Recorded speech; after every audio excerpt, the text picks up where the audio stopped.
talent, craft, and dreams and making plans. But decisions came like twisters, scattered hopes across the floor. Now players shake their heads, wondering what they're gaming for. Oh, Warner Brothers, what you doing to your name? Patent nemesis, it's greed behind your fame. Canceled Wonder Woman, left us waiting in the dust. Suicide Squad sinking fast, lost the gaming world's trust. That nemesis system had folks cheering far and wide, but you locked it down and creativity just died. Instead of leading progress, you're blocking up the lane, holding back the industry, causing nothing but disdain. Oh, Warner Brothers, can't you see the gaming light? Misreading your audience, getting nothing right, letting great teams crumble, opportunities ignored, gamers asking why they're even bothered anymore. Wonder Woman could have soared, made history anew, but you tossed her out like yesterday's news. Suicide Squad came in hot, crashed and burned right through. Misunderstood your market, now the joke's on you. Oh, Warner Brothers, lost in stubborn pride. Gaming world's changing, but you're stuck inside. Missed every chance you had, ignored the warning signs. Better wake up soon before you fall too far behind.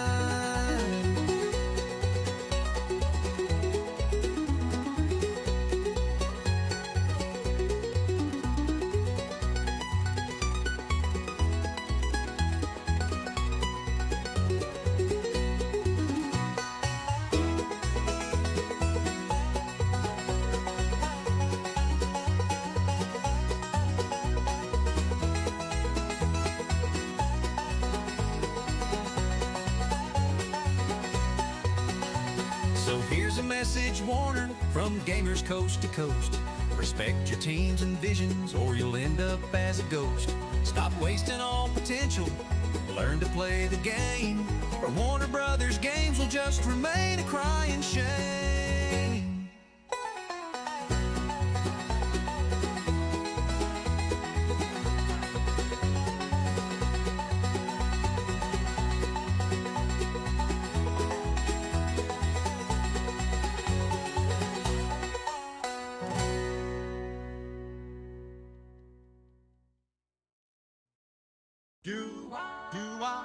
Cause I'm real, shooby-doo, fast travel through my heart. I booted up my PC back in 2006. Met a guy named Martin, man, his chin could break bricks. Dedrick gates were open and I saved Kvatch that night. But these days, Todd Howard can't script a game right. I miss the wacky guards yelling, "Stop, you violated the law." And mud crabs with tood like they're flexing their claw. I'd stroll through the shivering aisles, high on skooma and dreams. Now Starfield's got me mining space rocks and jeans. Back to the oblivion, baby, where the quests were weird and gravy. From Shiogarat's cheese to Lucian's ghost, it had more charm than Todd could ever post. Yes, Starfield's big, but it's dull and gray. I'd rather close an oblivion gate today. Now listen here, Todd, you silver-tongued crooner. You sold me lies smoother than a Khajiit moon sugar dealer. You see that planet? You can go there. Yeah, I went, it sucked, it's just a rock and despair. I want my persuasion wheel, my glitchy horse on a roof. I want that beggar with 6 voices telling me the truth. Make the liar had more insight and flair than all your procedurally generated air. Back to the oblivion, baby, where the game dates were hot and the jokes weren't lazy. Yeah, Skyrim was fine and the mods were neat, but Oblivion's heart had a weirder beat. So Todd, my boy, if you're hearing this song, bring back the weird and don't take so long. Doo-wop, Daedric pop, Martin Septim never dropped, but Starfield made me stop playing. Oh, Todd, please stop. Welcome, everybody. Welcome. Glad to have you. Apologies. We have a new sound setup, so things may break. We'll see. We'll see. I don't know. We're trying. Basically, my Go XLR, tried and true, finally started crapping out on me like 3 streams ago or something. So we got a new device that we are trying, but it is different and weird. I'm sure it's way better, like on paper, but I'm used to the old thing, man. I'm used to the old thing. So we're trying to figure it out. Hopefully everything works. It sounds like it's working, but I guess we'll see.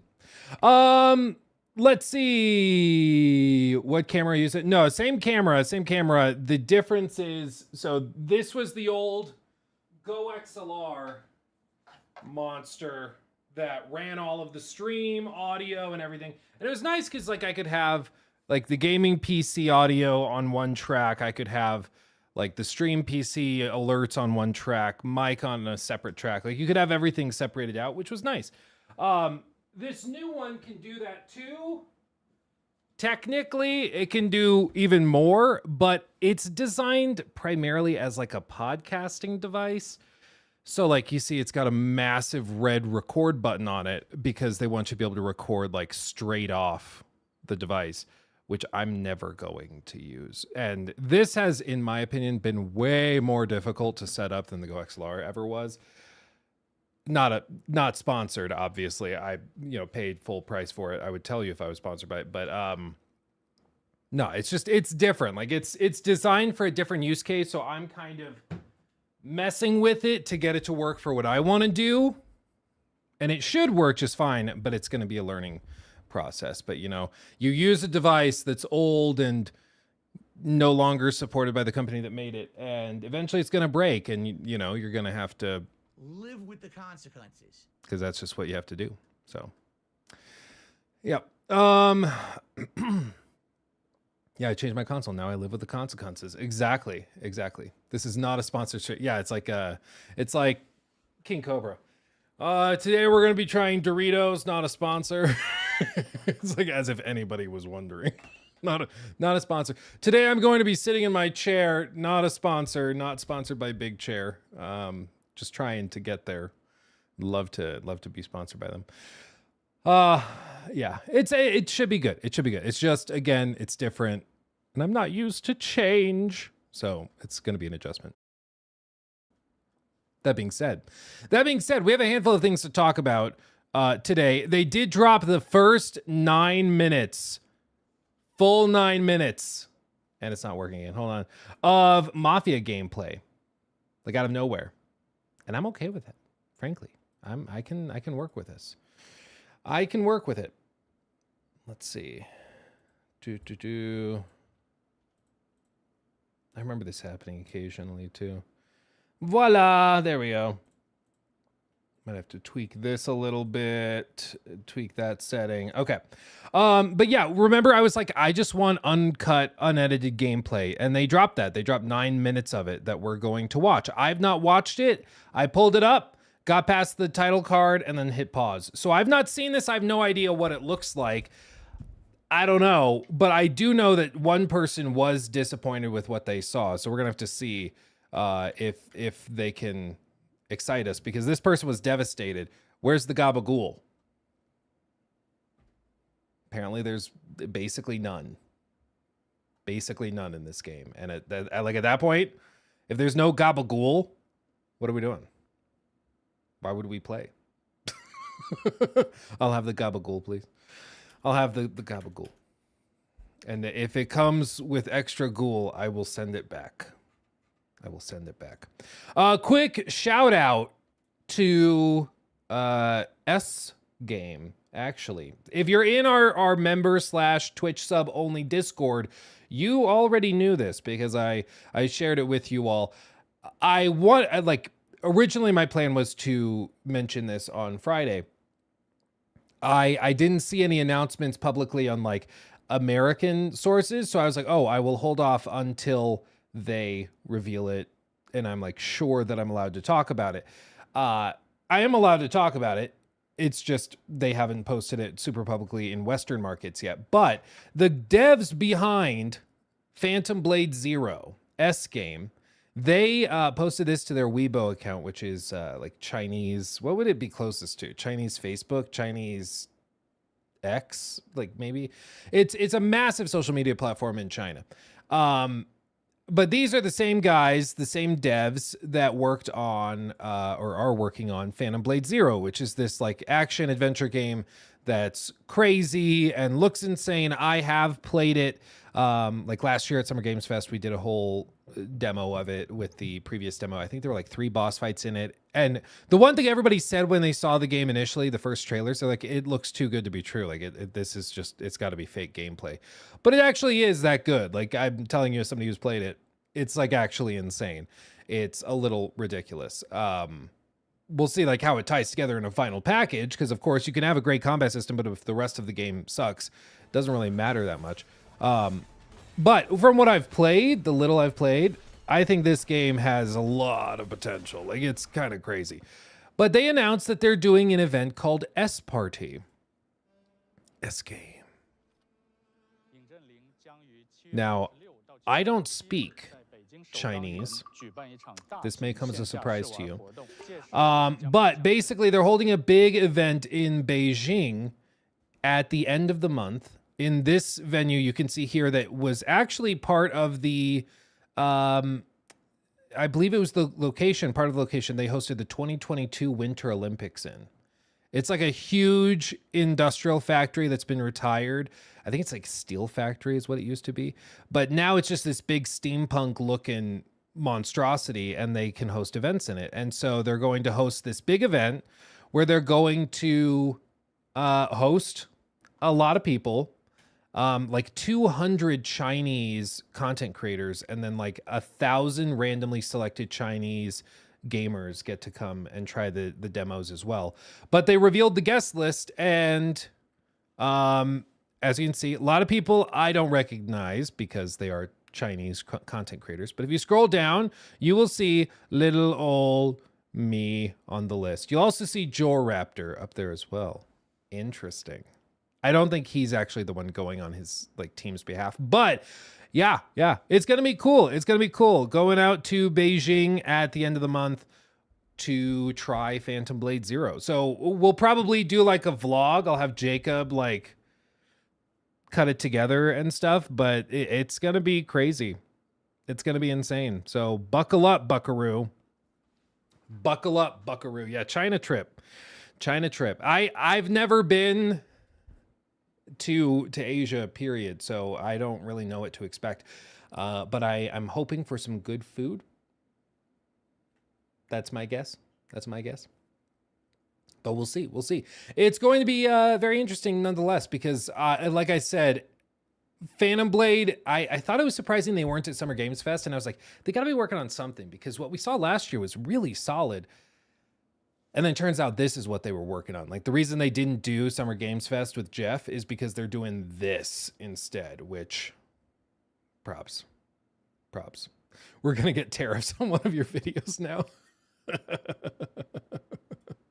Yeah, exactly. You got to buy in. So anyway, that's the announcement. What's nice is that China has a lot of infrastructure. Unlike when I went to the Bahamas, which Bahamas is great, but the shocker, they don't have fiber internet. Okay, not a thing there.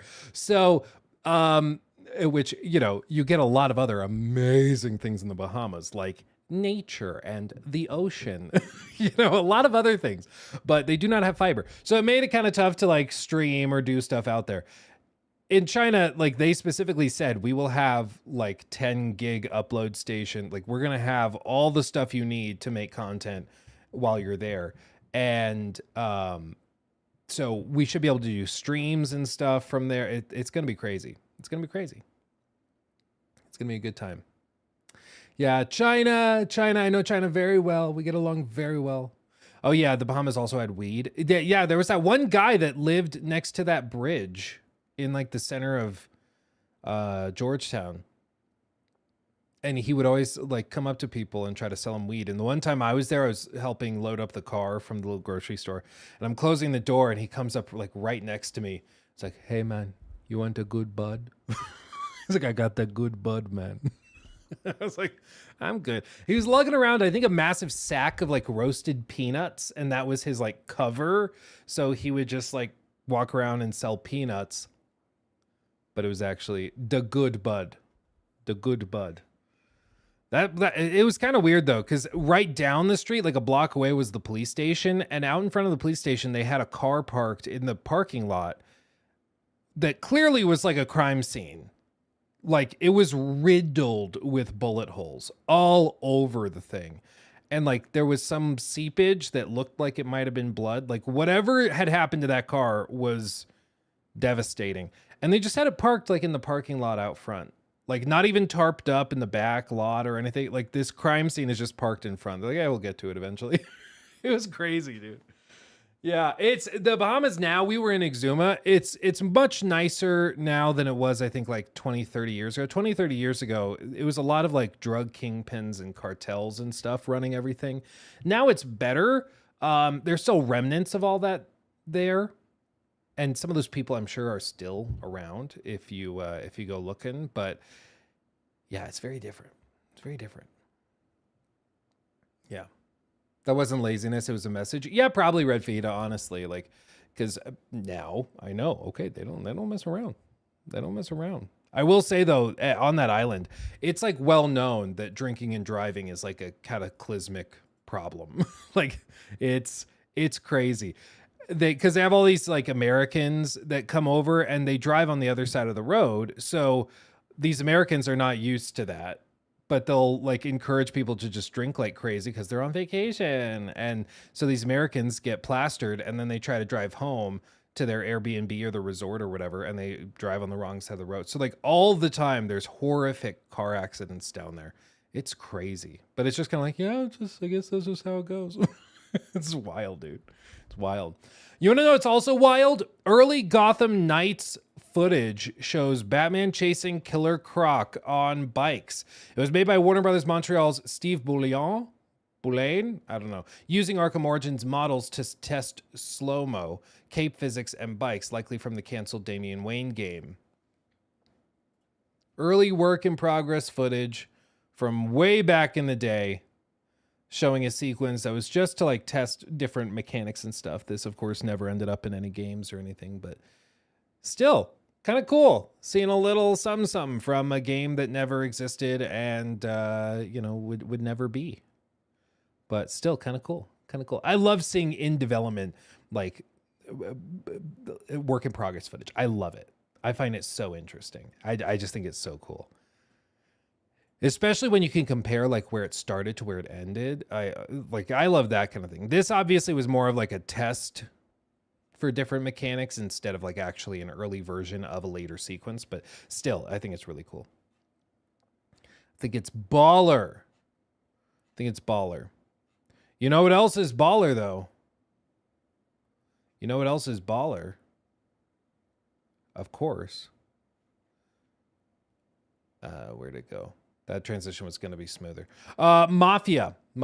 Yeah, we've got Mafia. Today, the game plan is basically, I want to look at the Mafia gameplay and talk about that because it just dropped out of nowhere.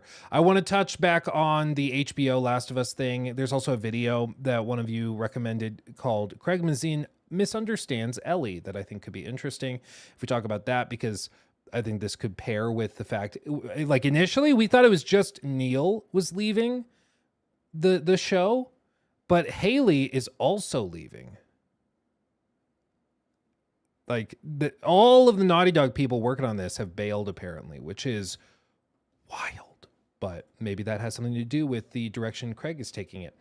There's also this isn't really enough to do a whole segment on, but there is a Rick Bohr has revealed the new Assassin's Creed Black Flag full Edward Kenway costume remake along with the new Jackdaw ship design. And I mean, this was posted to his Instagram. It's like the worst kept secret, I think, at this point. Everybody knows that this is going to happen. Everybody knows that they're going to reveal it, but it's just a matter of time. So we'll see. We'll keep an eye on it. I half expect they're not going to show anything until like next summer. I think they should shadow drop it, frankly. I think they should do that. Ubisoft doesn't tend to like to shadow drop stuff. They tend to like to do bigger marketing cycles. But I really think for a remake, just being like, yeah, nostalgic trailer. You hear the sea shanties going off. People get excited and you're like, play it today. That I think does really well. I think that works. I also saw one of the saddest, most pathetically stupid things I've ever seen in my life. As you guys know, they're bringing Helldivers to Xbox. And so you would think it'd be like, ooh, more players and people would be excited. No, some of these like PlayStation fanboys live just the saddest lives you could imagine. It's insane. Look at this. Clipped by Gaz. Let PlayStation know that we don't want or like Helldivers or any of our games being ported to Xbox. Send a loud, clear message, unlike the cuckolds on Xbox. Already, dude. You are talking... I cannot fathom making your personality... Japan hates Xbox. Like, what are we doing? What are we... Already so sad. But wait... Good Shepherd, it gets better. It gets better. We may not be able to stop the release, but Helldivers 2 has team killing. Yeah, exactly what you think he's about to say. We have to do our part and ruin Xbox players' experience on day one. Use the high-end stratagems on your team, waste lives, ruin extractions, steal samples. We got this. Dude. Can you imagine how lame and sad your life must be to be like tying your personality so much to a plastic box, first of all, but also to like literally go and try to grief people based on which piece of hardware they're using. I mean, it's so sad. Granted, there's only 46 people that like this one and 17 people that like this one. So Jimbo 404 donated $10. It's a rounding super error, chat. but still. The console war bros is so cringe. Yeah, dude. It's ridiculous. How anybody could tolerate this, it's madness. And to be fair, this is on both sides. There are hardcore console fanboys on the Xbox side, on PlayStation, on Nintendo. We saw a lot of them with the Switch 2 launch. This is a common thing. But most of them are just getting really frustrated because the dynamic is changing. It used to be the consoles are direct competitors and they try to have their own exclusives and then they go head to head and try to see who wins the generation. That's how it worked for like 20, 25, 30 years. Now, it doesn't work that way. Now, budgets have ballooned so crazy high that all of these companies have to desperately find a way to get more revenue out of each product. And that comes from launching on separate platforms. Even if you only get another $100,000 or 100,000 copies sold or something on Xbox, that's still a good chunk of change. So they're going to do it. They're going to do it. And with this being live service also is made or broken based on player counts as well. You can have a really solid live service game, but if there's only 50 players and the matchmaking times are 15 minutes a pop, it doesn't matter. Like people will just go play something else. And that really makes a difference. So getting on multiple platforms really, really helps it. It's why I've said it could be really funny that we could see the Horizon Online project. There is a world in which they try to find a way to get that Horizon project on as many platforms as possible. You could even see it maybe on like the Switch 2 or something. I don't know about Xbox, but like you'll see a Horizon game on multiple other platforms for sure. Because you just have to have more players. The game doesn't work if there's not enough players. So this is the way the world is moving. I don't think we'll ever see Sony like fully embrace day one, like day and date launches. But I think third-party devs across the board are going to do that. I think these like short-term 1-year exclusivity deals are going to start drying up. I don't think those will be super common. Like from Square Enix, I don't think they're doing that anymore. And this is just the way the world is turning. This is the new direction. But to respond this way is just so sad. It's just so sad.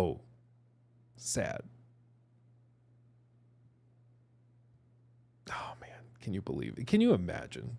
Can you imagine being like, guys, we have to work together? It's just so pathetic, man. It's so pathetic. Oh God. You know, it's also pathetic. We could touch on this real quick because this was also kind of crazy, but also not surprising at all. So let me see if I can find the full statement. Publications, perspectives, maybe. 520.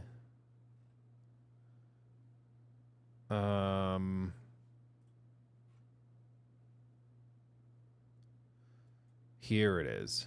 I found it. So real quick, new sort of segment. I haven't found out or figured out how to apply like voice effects to my voice for the new segment. Yeah, it doesn't work. So I'm still working on it. But for now, I'll just have to say it like a chump. But having said that, we've talked about the Stop Killing Games petition. We've touched on all of that because it's been a hot button issue, sort of. I mean, it feels like everybody agrees on it except like 3 people. But having said that, there was a big group called Video Games Europe that responded to the petition after it hit 1 million signatures in the EU specifically. And they dropped this whole thing. And it's basically, you know, our position paper on why providing continued support do not work for all games. And they go through this and there's some specific highlights, but basically it is a pretty sizable paper, you know, 4 or 5 pages, that goes through why they think it would be bad to go through with this and to do this. And what's funny is it echoes pretty much 1-to-1 a lot of Pirate Software's talking points. So for example, they randomly talk about like interactive entertainment, but they go down, let's see, player safety, reduced or no player protection. Requiring games to run on private servers would result in the inability for games companies to continue to protect players from illegal or harmful content or conduct, as their moderation and player safety teams would no longer be involved. Yeah, it's the risk reward of having that freedom to run the game yourself. People understand this. It's like, this isn't shocking. Okay. Increased security risks. Releasing game code or server binaries to facilitate the creation of private servers operated by players could expose game companies and consumers to bad actors, malware, data breaches, or DDoS attacks. Okay. Like I'd rather still own my products, and then you can figure out how to deal with the malware afterwards. Like, okay. Negative impact on investment in games, job growth, and consumer choice. Ensuring an online game can work without official server support requires significant investment of engineering resources, making it very costly for exercise for video games companies. Many of the costs game companies would incur in implementing an end-of-life plan would have to be incurred towards the end of the commercial life of the game, when it is no longer commercially viable to continue to support. Yeah, it's going to cost us money that we don't want to spend. Duh. Requirements to implement such plans could lead to less risk-taking, fewer investment projects in developing new games, and potentially fewer jobs. Ultimately, it could lead to increased costs for consumers and less choice. Again, this is something like a bajillion indie games do. I mentioned in my video on the Anthem thing, the Stronghold Crusader example. Stronghold Crusader is a game from like 25 years ago or something. Like, it's very old. And it still supports private like server stuff. Like, you can still connect directly to your buddy and play matches against each other. It's not a big deal, but that game is still alive because they opened it up like that. If it was always online, no, it'd be long dead and gone. Like, you just have to design the game with that as an option to allow people to play the game directly, like peer to peer. That's very doable. Like, you just design it that way. If you design it as always online and then you try to backtrack it, yeah, I'm sure it's going to be more of a headache. That's not my problem. And this petition specifically is asking basically if, like, say, a law were produced in the EU or regulation to require this, it would apply to games coming out after a set date. So it wouldn't necessarily retroactively apply to all of these other games. It wouldn't be like, okay, now you have to find a way to make WoW offline. They're not saying that. They're just saying now you have to have some sort of end of life plan when you stop supporting it so that it continues to be playable. Like, this really is not that crazy. It really isn't. But you start to see all this. This is where they really start to stretch it. Reputational harm. Allowing players to run private servers with online interaction possibilities could result in players using those games in ways that don't align with the game company's brand values. Yeah, for all you know, they might start using proximity chat. It might be toxic. Can you imagine? Leading to a negative association with a brand, thereby harming its reputation. Again, we're really stretching, fam. We're really stretching with this one. Like, do you really think people are like, oh, I'm going to hop on Fortnite and play this only up, like, mini mode somebody made? It's not very good. Screw you, Epic. Like, no, maybe DSP is acting that way, but no one else is going to be so dim-witted to misunderstand what's happening when it's like a private server versus an official server. Everybody understands this. Everybody gets it. You know, you take the risk, you roll the dice playing a private server, and, you know, Live with the consequences. that's what happens. So I don't think that this is actually that big of a risk, but again, they're just kind of stretching. This is also where you start to see some really interesting things. Again, what I love about this article is that you can tell it's put out by people that represent the industry. And I'll show you just how much they represent the industry in just a second, because their board of directors is quite revealing. But they represent the industry, and you can start to see how, like, so much of this, it is pure just corpo nonsense. But listen to this. Okay. Impact on intellectual property rights. Erosion of intellectual property rights. Mandating game companies keep their online games operable post-official support would undermine their rights and autonomy in deciding how their intellectual property is utilized.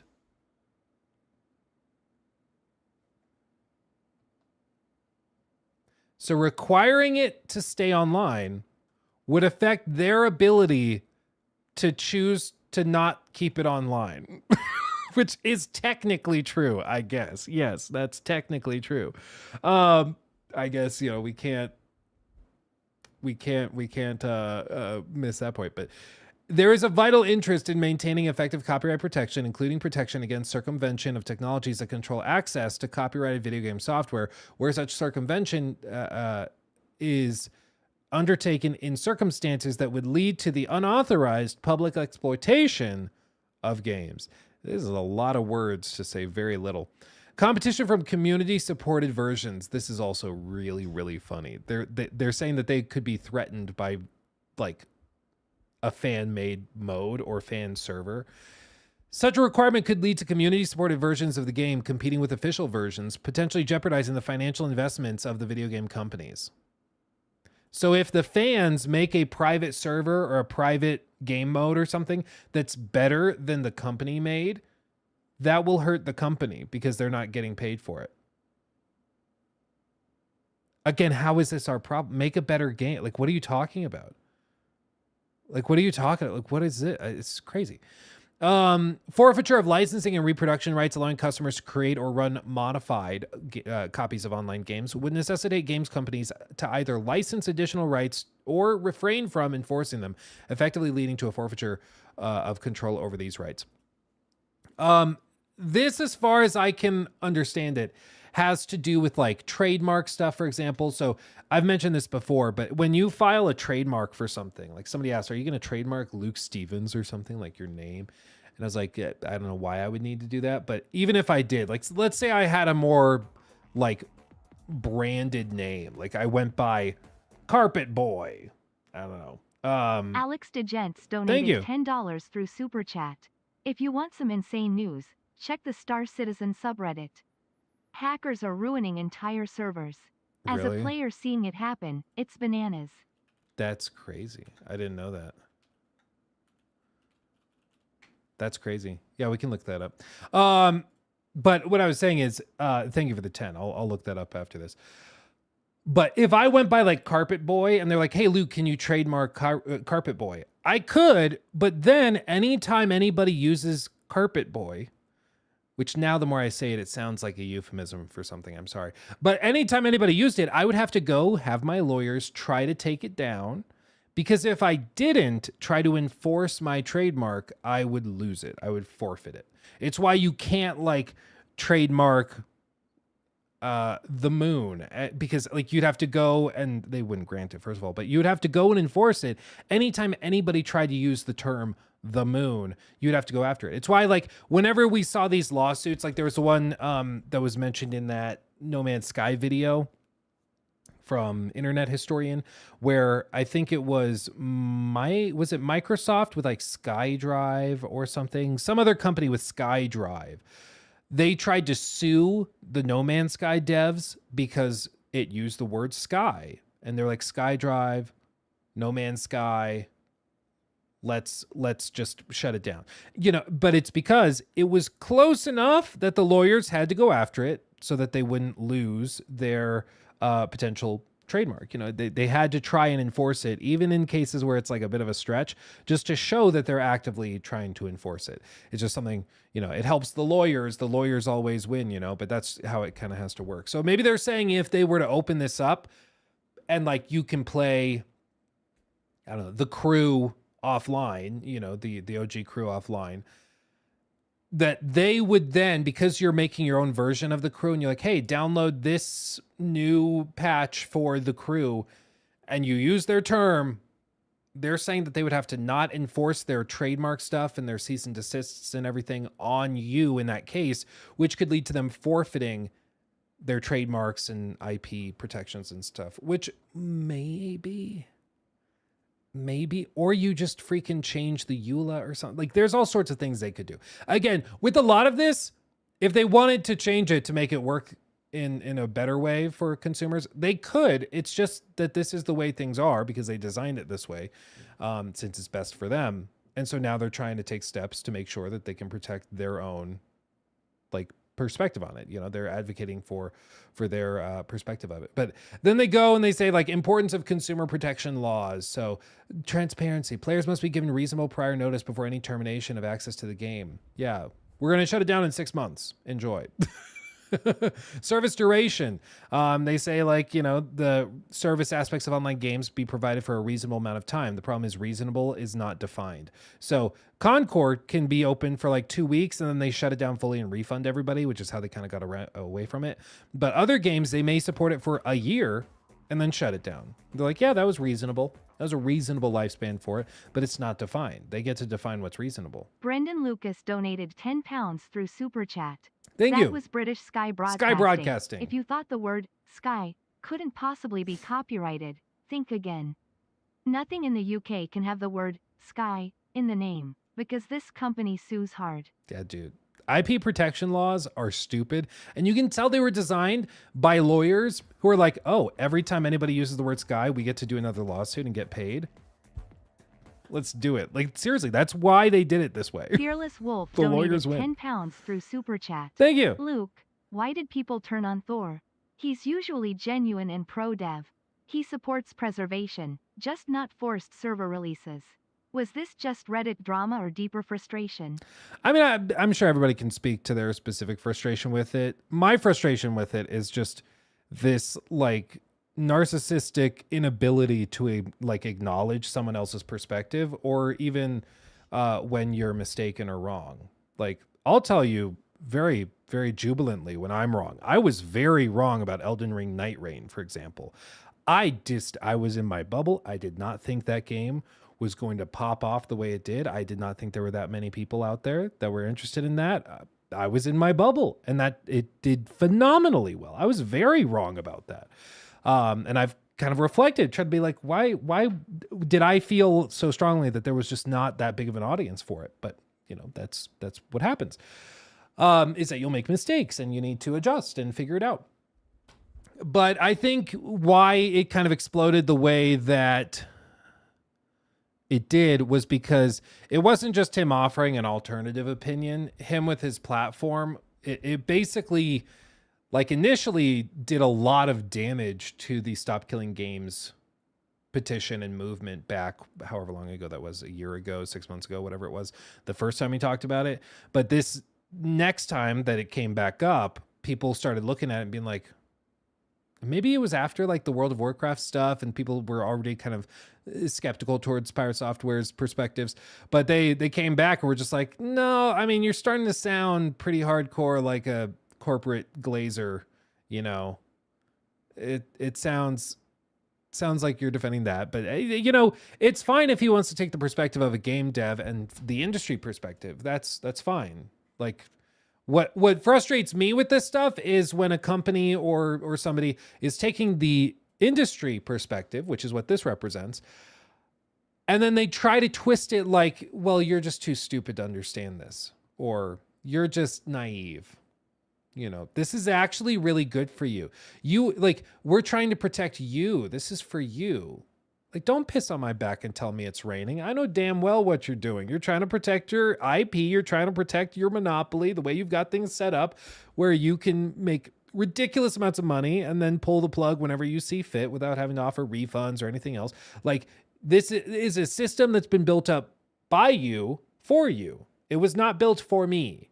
I am just rolling with the punches, but this was set up by you, and for you to try to like lie to me and twist it as if this is actually like, this is for your own good, you stupid little boy. Sit down. Like that's what drives me crazy, because it's just it's kind of insulting, you know, what advocacy typically looks like, and what's I think fine, and why I'm totally fine with them putting out, you know, pieces like this, is that typically like the industry is over here, and then the like consumer perspective is over here, and then we meet somewhere in the middle. 404 donated $10 through Super Chat. That's what should happen. He did an interview with Healthy Gamer GG, who is a doctor, and he told him that he was super arrogant in the interview. I did see that. Well, I didn't see the whole thing. I saw the clips where the guy is like, it's very arrogant to dismiss people's perspective. What do you say to people who are frustrated and call you like narcissistic for dismissing their perspectives? And he's like, I don't even think about them. I just cast them out. And he's like, you're literally doing it right now. It was honestly amazing. It was honestly amazing. All YouTubers, to a certain extent, like, we're all narcissists. We're all crazy. Like, you have to be a little crazy to sit in front of a camera in an empty room alone talking to yourself for hours on end. This whole thing, what's happening now, is weird. Let's just acknowledge that. But I think, you know, some people can get a bit of a head and kind of lose perspective on how it is weird. And it doesn't make you a genius. It doesn't make you brilliant. Like, it's kind of weird, and that's okay, you know? At a certain point, DRK says, that statement is very arrogant, and Thor replies, I don't think so. It's like, dude, you're doing the thing. You're doing the thing, man. Yeah, man.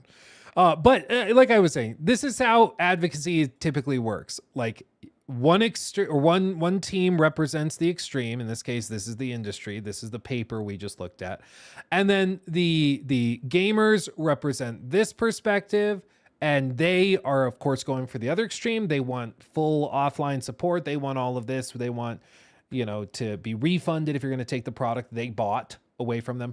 And so they represent the other extreme. And what typically happens is that you end up in the middle with something that has pieces that make the industry happy and pieces that make the consumer happy.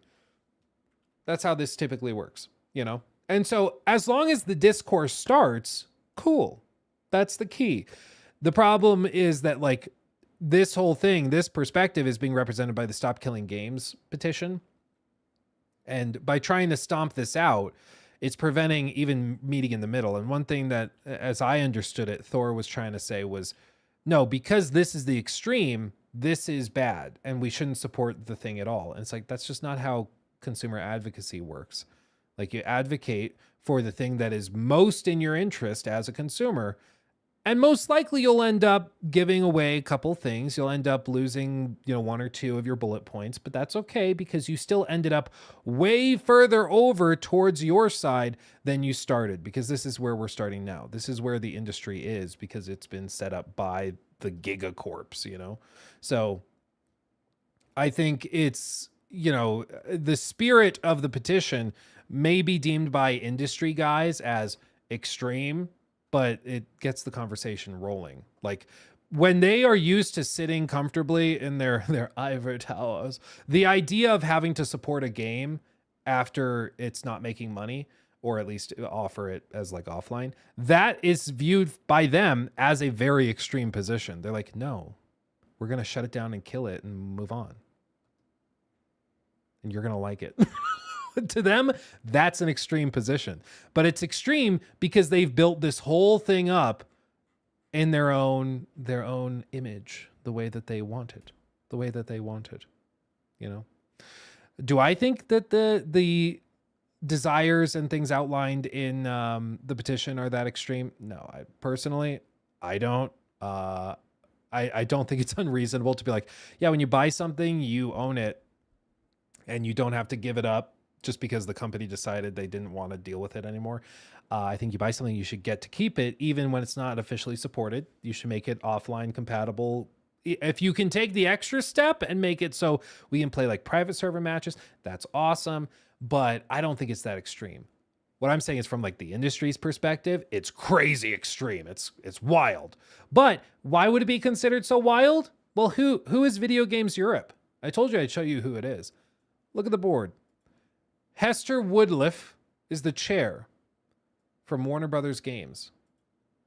They also have a board member, Khalid Haddadi from Roblox, Cannon Pence from Epic Games, Kerry Hopkins from EA, Ian Mattingly from Activision, Kumar Yamil from Microsoft, Clemens Mayer Wigellen, I don't know, from Nintendo of Europe, Cinnamon Rogers, fantastic name, from Sony Interactive Entertainment, Matt Spencer from Take-Two, Elaine Correa from Ubisoft, Alberto Gonzalez Lorca from Bandai Namco, Corinne Parker from Square Enix, Mark Maslowicz from Level Infinite, Felix Falk from Game, Nicholas from Cell, David Verbruggen from VGFB, and Nick Poole from Yuki.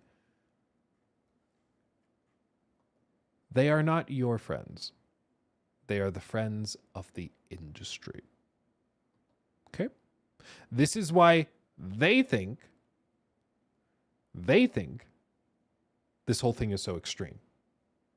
Because they represent the big boys. They represent the behemoths. So for them, it sounds crazy. And when you've worked for maybe a Blizzard or an Activision, it probably does sound crazy because you're used to the way things are and always have been. Not necessarily always, but have been for a long time. But that doesn't mean that's the way things have to stay. That's my point. Is just because right now everything is about leasing the games, you don't own anything, that's just how it works. That doesn't mean it has to be that way. Like, doesn't mean it has to stay that way. You can push for things to be better. It's okay. You can. It just takes, some effort, but it can happen. It can happen. But anyway, this whole thing has been very interesting to see. But I mean, whenever you start to see, what did they say? The enemy of my enemy is my friend. I think for a lot of people, they're like, okay, so this whole Stop Killing Games movement is hated by these people. So it's the enemy of my enemy. Sounds like it's my friend. And I think that's how a lot of people are going to interpret donated this. £10 through Super Chat. Thank you. The two arguments I have heard against Stop Killing Games I have remotely agreed WTIH is the security risks of P2P and how you codify such a change without setting completely unreasonable standards. I think so getting into the specifics of it, like the nuance of actually what you would write in, say, a regulation or a law about it, I think that is where this debate would kind of settle somewhere in the middle. Most likely, it would not be like every game has to have a fully functional offline mode with fully functional offline progression. Most likely, that's not how it would go. Most likely, what would be negotiated and settled on would be something akin to like, you have to allow the game to be bootable offline, and you have to be able to, maybe there has to be a mode to play without an internet connection or without post-launch support and stuff, which could be like, the Mafia games where they have the free roam mode. It could be something as simple as that, where it's like, okay, offline mode for Concord would just be like the shooting range, the firing range. That could be the way you do it. I mean, it's just something as simple as that, where it's like, yeah, the game, you can boot into it and you can still navigate menus. You can go into the firing range and practice, but the game itself, there's no matches. Maybe they get to something like that where they negotiate it that way.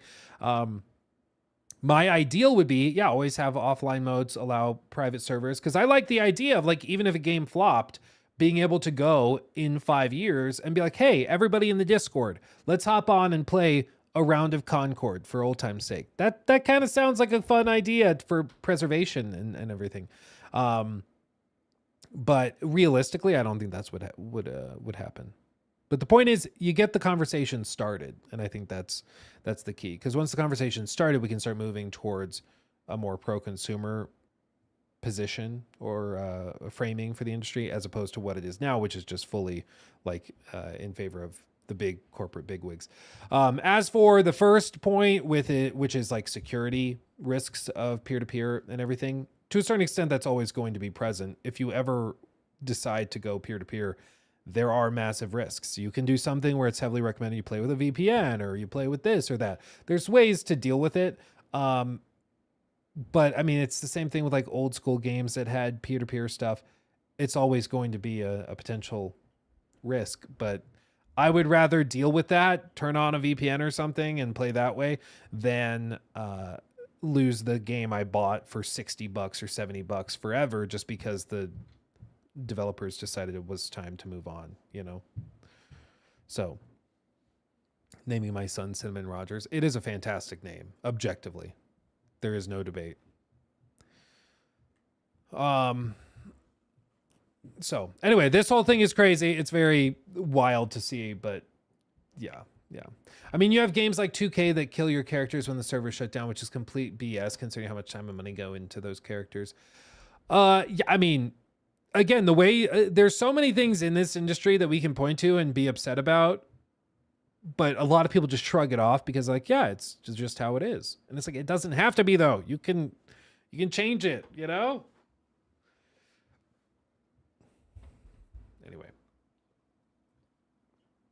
Anyway. CIG took so long to implement hacking gameplay that the community did it themselves. Oh, man. Yeah, apparently hackers have like completely taken over Star Citizen. Jeez, dude.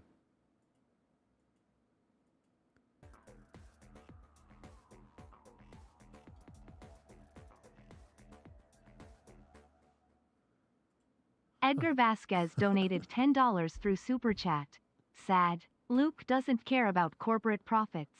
Corporations are people too and have feelings. I'm heartless. They are technically, under the law, considered people in the US, which is hilarious.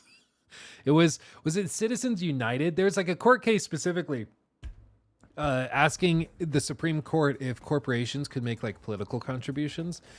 And I believe, and correct me if I'm wrong, I believe the ruling was that corporations, for the sake of political contributions, are considered as individuals because if they were not allowed to give to political causes, it would infringe on their First Amendment rights.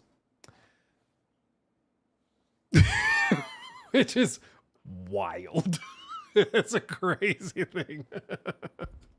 So, unironically, yeah, you're unironically kind of correct. Yeah. Yeah. Is that hilarious or just absolutely terrifying? Yeah, kind of both. Yep. TLDR, corporations are people too. Yeah, exactly. Finally, someone understands it. Oh man. Okay. Let's see. Yeah, we should do Mafia. We should do Mafia next. Oh my goodness. Oh yeah, I'll mention this. So Doom co-creator Romero had his own studio, Romero Games, shut down as part of all of this stuff with Microsoft cuts. But what's crazy is apparently the day before the closures, They had a meeting with Xbox that was totally fine. No mention of a studio closure, no mention of anything. And the next day, the whole studio is shuttered. Like, I don't care if you're Team Green. I don't care if you are just like, you know, an industry guy that is used to corporate like operations and everything. But this is always bad. Like, this is crazy. This is crazy. Doing things that hardcore is miserable. Yeah, I can't even imagine. And to be fair, we gave Jim Ryan a lot of crap back in the day for taking those photos with like the PlayStation London studio where he's like all smiles and nods. And then like a week later, he laid all of them off and fired everybody. We gave him a lot of crap for that. But let's be perfectly clear. Phil Spencer has been doing the same exact thing. Yes, he plays games more. Yes, he's like, I think, more in tune with the industry than Jim Ryan was. But let's not mistake it. Like, Phil Spencer is a corporate shark. He's just more relatable. Because he plays Fallout 76. You know, like, let's not get it twisted. Again, he's not your friend. Okay? He's a shark, and he will eat you if he needs to. To be very clear. Okay, let's do this. I've been waiting for this. I've been excited for this. And this is like the one thing I said I really wanted to see, and now they're doing it. So I'm excited. Okay. New segment. Are you guys ready? Well, everyone, the day has finally come. The day's come. I said the one thing I really wanted to see from Mafia: The Old Country was unedited gameplay. And guess what? Today's the day. 9 minutes of exclusive gameplay from IGN First, posted just 3 short hours ago. I've not seen it. I pulled it up. We got to the title card and then I paused it. So I don't know what we're in for, but I'm excited for it. I'm excited to see it. I guess we can all put our predictions in chat real quick. What I'm looking for here is I want the cinematic stylings to be preserved. I am worried about performance issues, so I'll be keeping an eye out for stuff like that, heavy ghosting, FSR artifacts, things like that. I am not expecting amazing gunplay. I'm not expecting amazing stealth. I'm not expecting anything like that. Like, Mafia games are typically games played for the story and for the environments, much less than they are played for like the amazing, overwhelming gameplay. That means they're not for everybody, but I'm keeping my expectations low when it comes to like gunplay and stuff like that. If they surprise me and it's really good, I mean, I'll be awesome. That'll be awesome. I'll be very excited, but we'll see. We'll see. Fingers crossed. As I mentioned at the top of the stream, though, one person was pretty PO'd because apparently this trailer has basically no gabagool, like, at all. And, I mean, if that's true, man, that would be devastating if there's no gabagool. So we'll see. We'll see. Let's see for ourselves. Ready, set, go.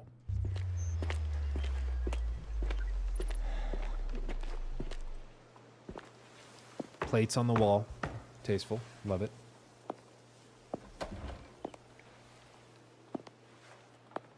Come in, Enzo. Silky, smooth transition. I like that.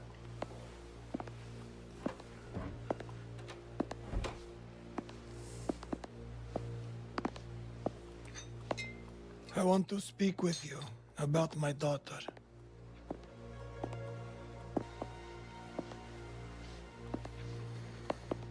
Did they cut there? When Isabella became involved, however, it became our business. Yeah, I think, okay, to be clear, I thought this was uncut gameplay.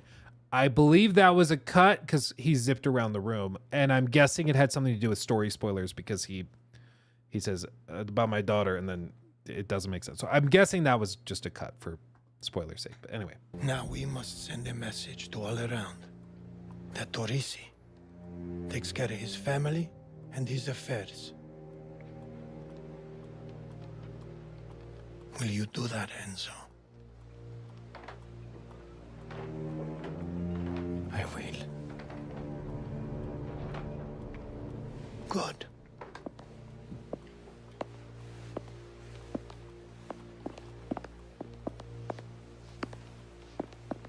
Let's go.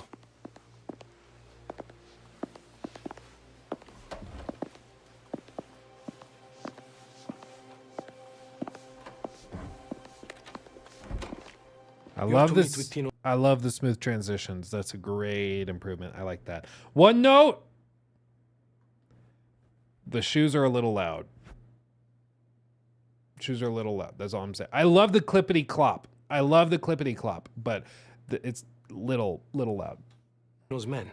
They're on a farm near Ludovici's villa, keeping an eye on things. They can be a little rough. But first, let's get you what you need to get the job done. A gun. Okay. Careful what you say around my wife. Anyway, you ready? I am. Confidence is good, but don't let it become arrogance. Oh, Valerio! Enzo here needs to see you about the pest problem. I'll be in my workshop. Send him down. Luca! No need to hold his hand. It's a big boy. Get back. Luca. Ma. She's lucky I love her. Dude, the lighting does look way better. Not just a stable boy anymore, eh? Something like that. Well, if you're here for grown man's work, I have what you need. Take a look around. Choose what you like, and then come and see me. Ah, a large bore pistol. That thing will tear through just about anything. Okay.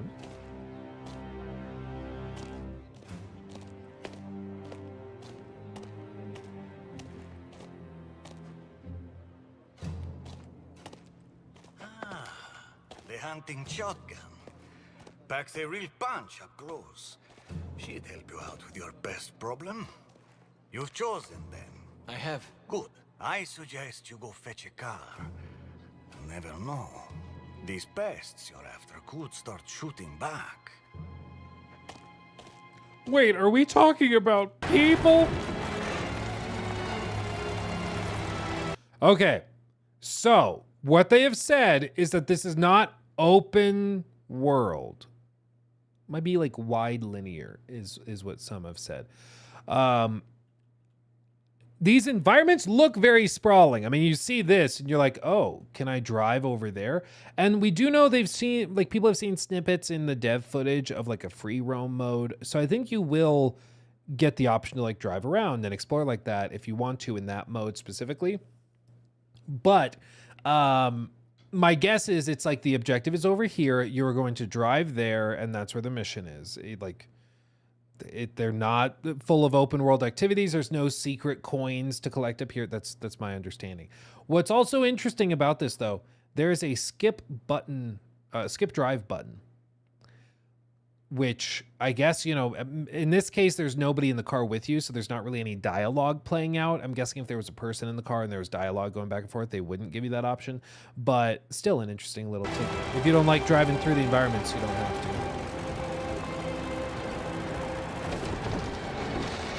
And in classic IGN fashion, even at 4K 60, it is compressed out the ever-loving ass. Look at this, dude. This is 4K 60 footage, allegedly. What are we doing? Again, I'm sorry. I hate to be this guy. But IGN, whoever is in charge of, like, quality control, they have to be fired. Like, they have to be fired. This has been the thing for, like, 2-3 years. Whenever we watch an IGN anything, it looks like crap. There's like 1 or 2 examples where we found somebody that knows what they're doing and you can tell the footage looks amazing. But whoever is in charge of like the main uploads for the channel should be fired. Like if I had members of my team, Jacob, just telling you right here, right now, if Jacob ever uploaded stuff that looked this bad after I repeatedly told him to fix it, like Jacob would be in trouble. And I'm some dude in a basement, okay? How a 19 million sub channel can't do better is beyond me. It's unbelievable, dude. Yeah, does Take-Two on their official site, do they have footage? I think it's exclusive because of IGN first. I think because it's IGN first, like they can't do that. Yeah, I don't see any other exclusive content. So yeah, I think it's just IGN. Damn it. Okay, anyway, I'll try to put up with it for you guys. I'll try to put up with it. It would take actual effort to make footage look that bad. Dude, it really is impressive. Like I don't know, man. I don't know, man. And you could say, I know what some people are going to say, because previously when I've talked about this, people are like, Luke, no, it's the footage they got was compressed like that. In my experience, the footage you get from these companies is like crazy uncompressed. It's like 200 gigs for a 10-minute clip. Like they do not risk compression making their game look bad. In my experience, I've never had like really poor quality footage from one of these events. But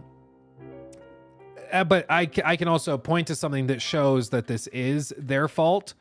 Even on this 4K 60 recording, their own watermarked logo is also seeing distortion and compression artifacts. Their own logo is affected by this. See that? Stair-stepping. This is not a like base footage problem.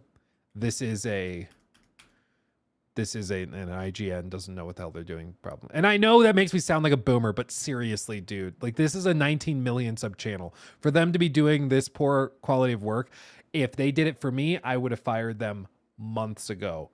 Much less, still letting them put up massive exclusive stuff. It's so shameful that they still get these contracts. It's amazing.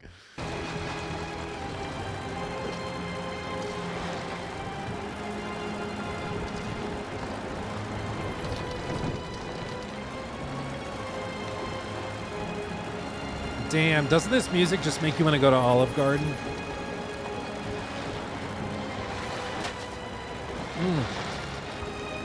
And I'm also, I'm just going to say it. My wife gave me crap for, at one point the other day, she was like, you want to go out somewhere nice to eat or something? And I was like, yeah, maybe Olive Garden. She's like, what? And I was like, Nikki, just pause, think, time out. Name another restaurant where when you go there, you enter the building and you are family. Name another restaurant where that's true. You can't. Because when you're in Olive Garden, when you're here, you are family. They mean it too. They mean it too. Yeah, Olive Garden's goated. I do like Olive Garden. There's another place. I'm just going to shout this place out. I don't think it's a chain or anything. Maybe it is. Here. This is in Fort Collins, my like hometown. And it's like a really cute, campy, kitschy restaurant called Oregano's. It might be a chain. I don't know. But they have this like 50s, 60s diner feel. I don't even know what to call it. But it's like one of those restaurants you'd go to at a theme park. Like it's decorated kind of like that. But honestly, the food's pretty good. Yeah, the pizza's really solid too. It's really quite nice. I recommend it. If you're ever in like Fort Collins, go get some gabagool from Oregano's. It's actually pretty good. I liked it. Nikki did not like it, which is too bad. So I'm gonna have to take the boys back. But like one of the things I do when I take my boys out to a restaurant is we play I Spy. It's what holds them over until you actually get dinner. And this place is like an I Spy heaven.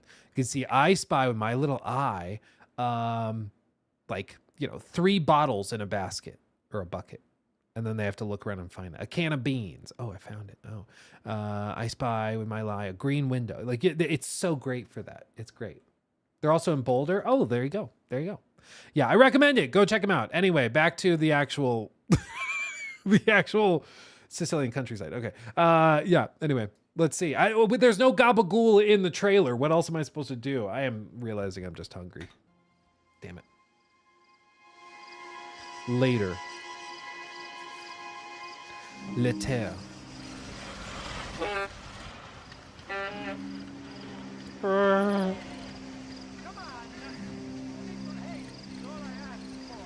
Ludovici. He's here. It's time then.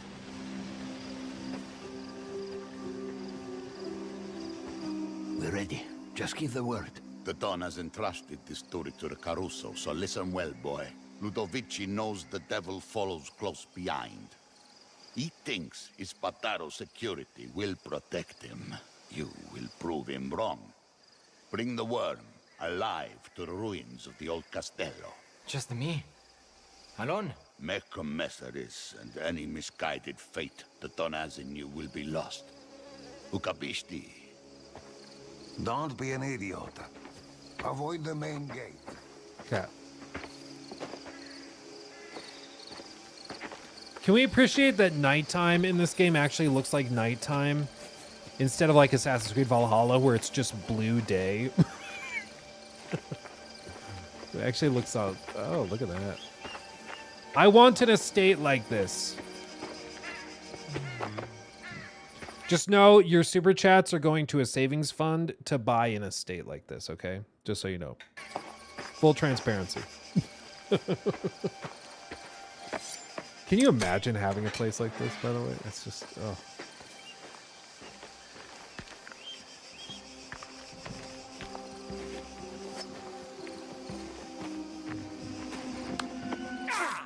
Hold on, I need to see the UI prompt.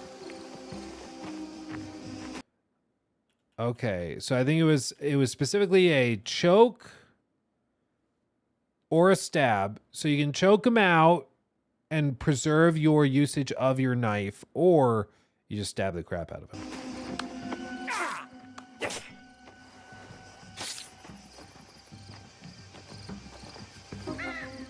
Oh, and that there was a loot or move body option. Ooh. Ooh. I like moving body option. I like that. Ooh.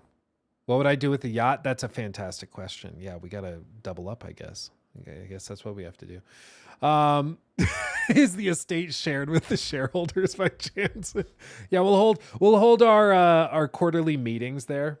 Yeah. What I would, maybe it's because I played Witcher 3 like in a very formative time in my life, but now like my dream retirement is basically to have my own Corvo Bianco, like with the cellar underneath with the big house and then like the bench overlooking the fields. Like that's my dream retirement. I know some people are like, I just want to go drive an RV around.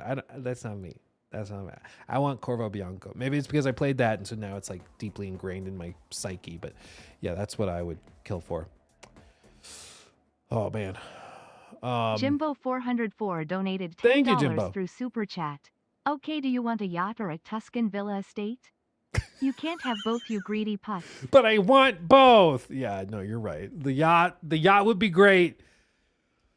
But the Tuscan villa would also be nice. I don't know. I guess I'll have to pick. I'll have to choose. I'll have to figure it out. Yeah. You know, we'll circle back to it. We'll talk about it. We'll hold a shareholder meeting. We'll investigate. Yeah, we'll figure it out. Let's see. Real serious. Thank you for that super chat. Neat mechanic I missed from Mafia 2 when robbing stores. If you killed the clerk and came back, there'd be crime scene tape there. If you didn't, there'd be cops interrogating and he'd point you out. Yeah, dude. Old school Mafia had some cool little ideas like that.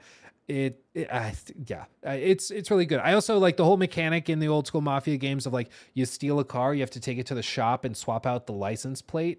That's also a super like clever, cool little thing. I love that. I love it. I don't think we'll have anything quite like that here because again, I think it's important to understand with this game.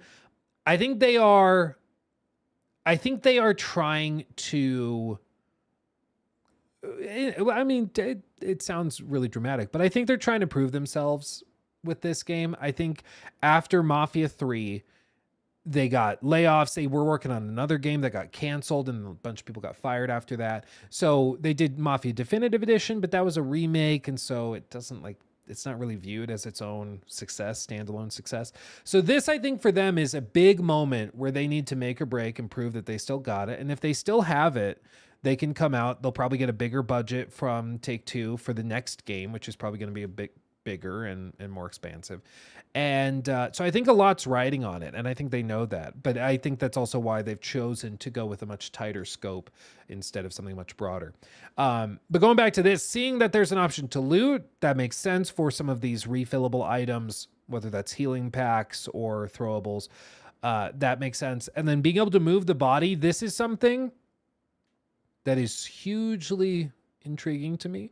Because if you can move the body, that of course suggests that leaving the body in a publicly visible space leads to guards being alerted. So I can imagine there's going to be missions where like you need to be very careful placing the bodies in places to hide them, dragging it into the grass and stuff like that to prevent alerts from being raised. And that can make it more difficult. That could suggest that the stealth is going to be a little bit more elaborate than I was expecting. Because I was expecting what we've seen up to this point, which is like, crouch behind here, wait for the guard to move, go stab him, go to the next block, wait behind the wall, the guard turns around, you stab him, move on. But if there's actual like, no, you need to hide the body, cover your tracks, that to me is exciting. Strunzel won't even have us inside. I wouldn't let you in my house either. What? You told me your pigs sleep in the back room. Don't take it personally. My wife is very particular. I will give them this. The voice acting across the board seems fantastic. And in the last game, like with Definitive Edition, it also was fantastic. Whoever they do is like whoever is their narrative director and like motion capture and VO director, they're very good. That like it's always top notch, and it seems to be that way this time too.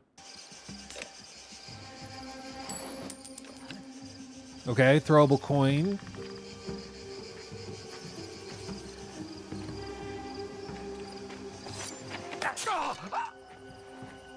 Skadoosh. Leave the body. It looked like the gun he had was glowing too, so you could pick that up and take it.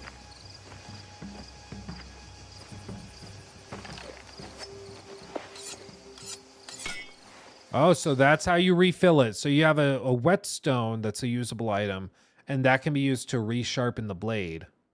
So it's not like the blade breaks, it just needs to be resharpened. Okay.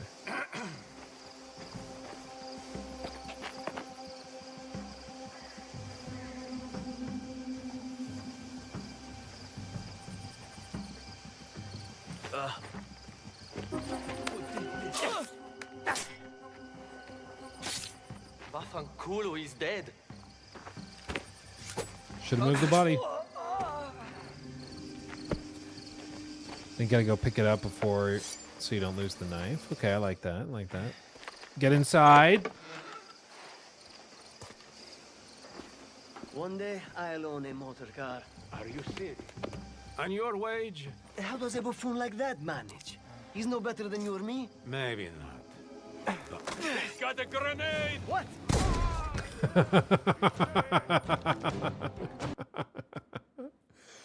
I know I probably would react to the same way with the grenade.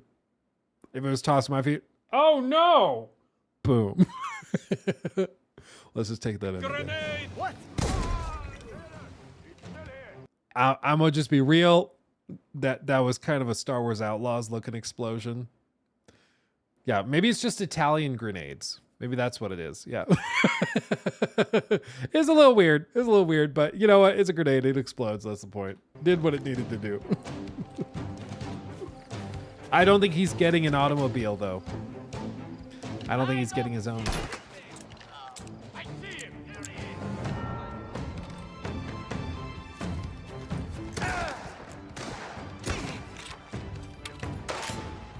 Okay. I like the little sidestep. Shuffle, that was nice.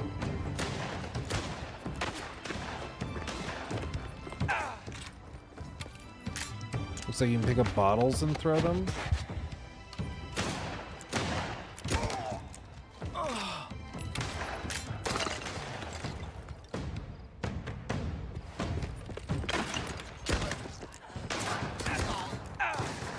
Right next to you.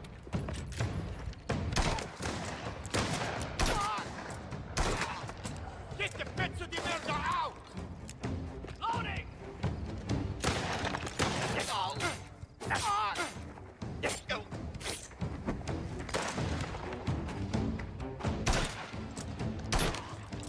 Nice, nice. Go team.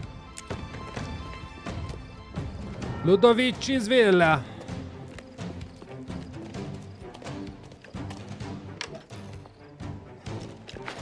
Someplace.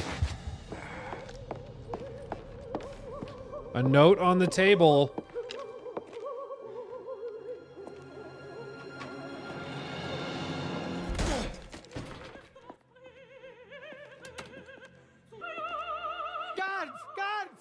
Yeah, so they cut out some dialogue for spoilers. Please!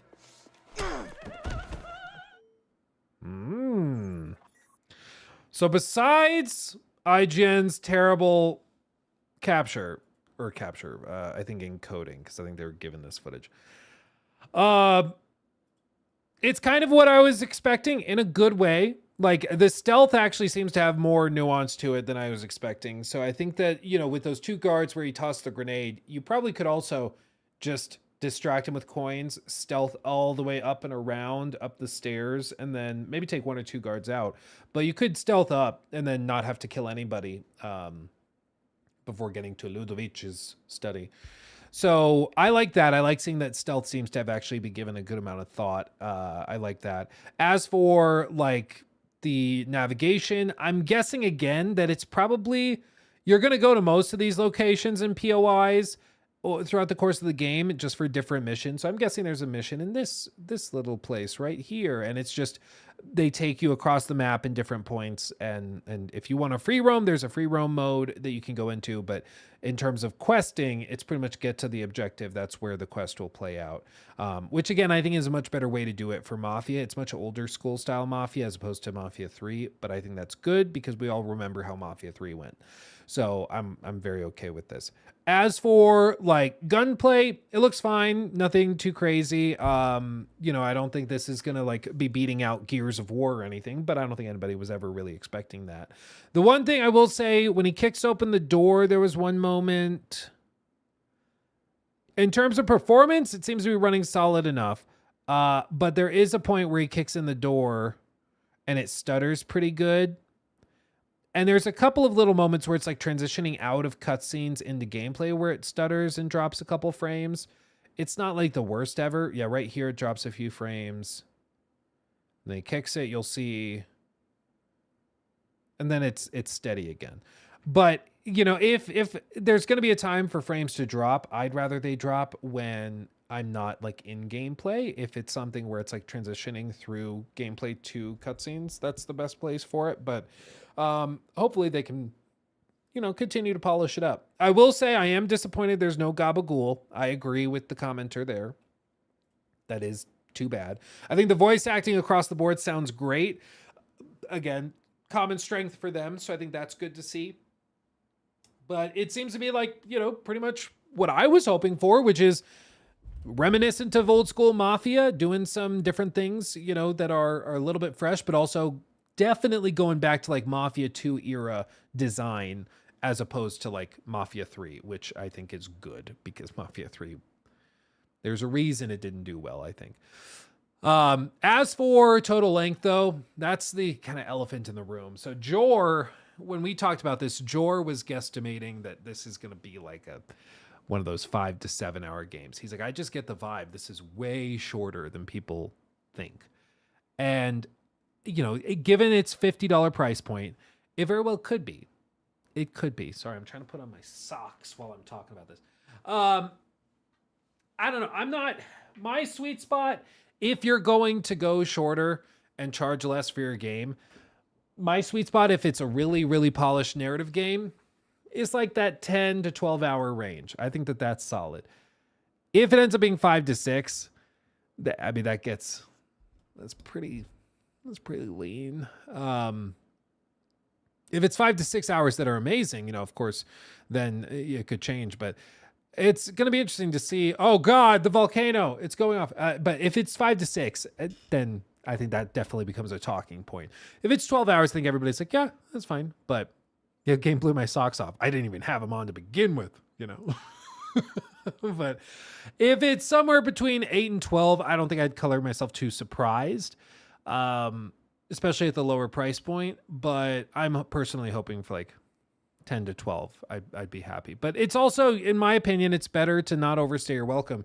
If your game could stretch to 12 hours, but it'd just be super repetitive to get there, I'd rather you not have it be super repetitive and filled with a lot of bloat. It's like, did you guys ever play Dante's Inferno? Dante's Inferno was like a really weird game, but it was like, it was one of those God of War clones from back in like 2010 or 11, I think it was. But they reached a point in Act 3 where you could tell they were like, okay, we just need more game time. So there was that one stage, do you remember, where it's like you're fighting on the platform. It's been ages since I played it, but I have it like ingrained in my memory.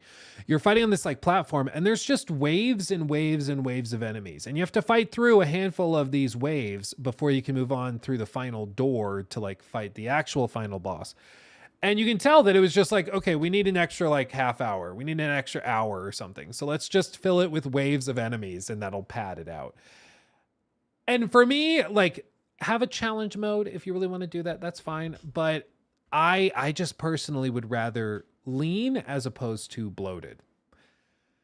And what we're seeing here is that it doesn't seem to be too bloated. If anything, like they're giving you options to cut the bloat. If you want to skip like the driving sequence, if you consider that bloat, you can do that. I mean, it looks beautiful. I don't know why you'd want to skip it, but if you wanted to, they allow you to skip it. But we'll see. We'll see. It's coming soon, dude. It's coming in like what, 3-4 weeks? Like it really is not that far away. So I'm very excited. I'm very excited. I'm optimistic. I'm hopeful because as I've told you guys before, I'll be honest when I have a bias or something going on. I really like Mafia. I love these stories. I love the voice acting, the performances in them. I really like Mafia. And I'll be honest with you that I really like Mafia. And so you should understand whenever I talk about Mafia that I'm talking from the perspective of a fan of these games. And so I'm really hoping that they do a good job. I'm really hoping that they pull it off. We'll just have to see. From what I'm seeing here, though, I'm seeing a lot of things that excite me and that I think look interesting. And, you know, we can meme on like the grenade, like special effect looking kind of stupid.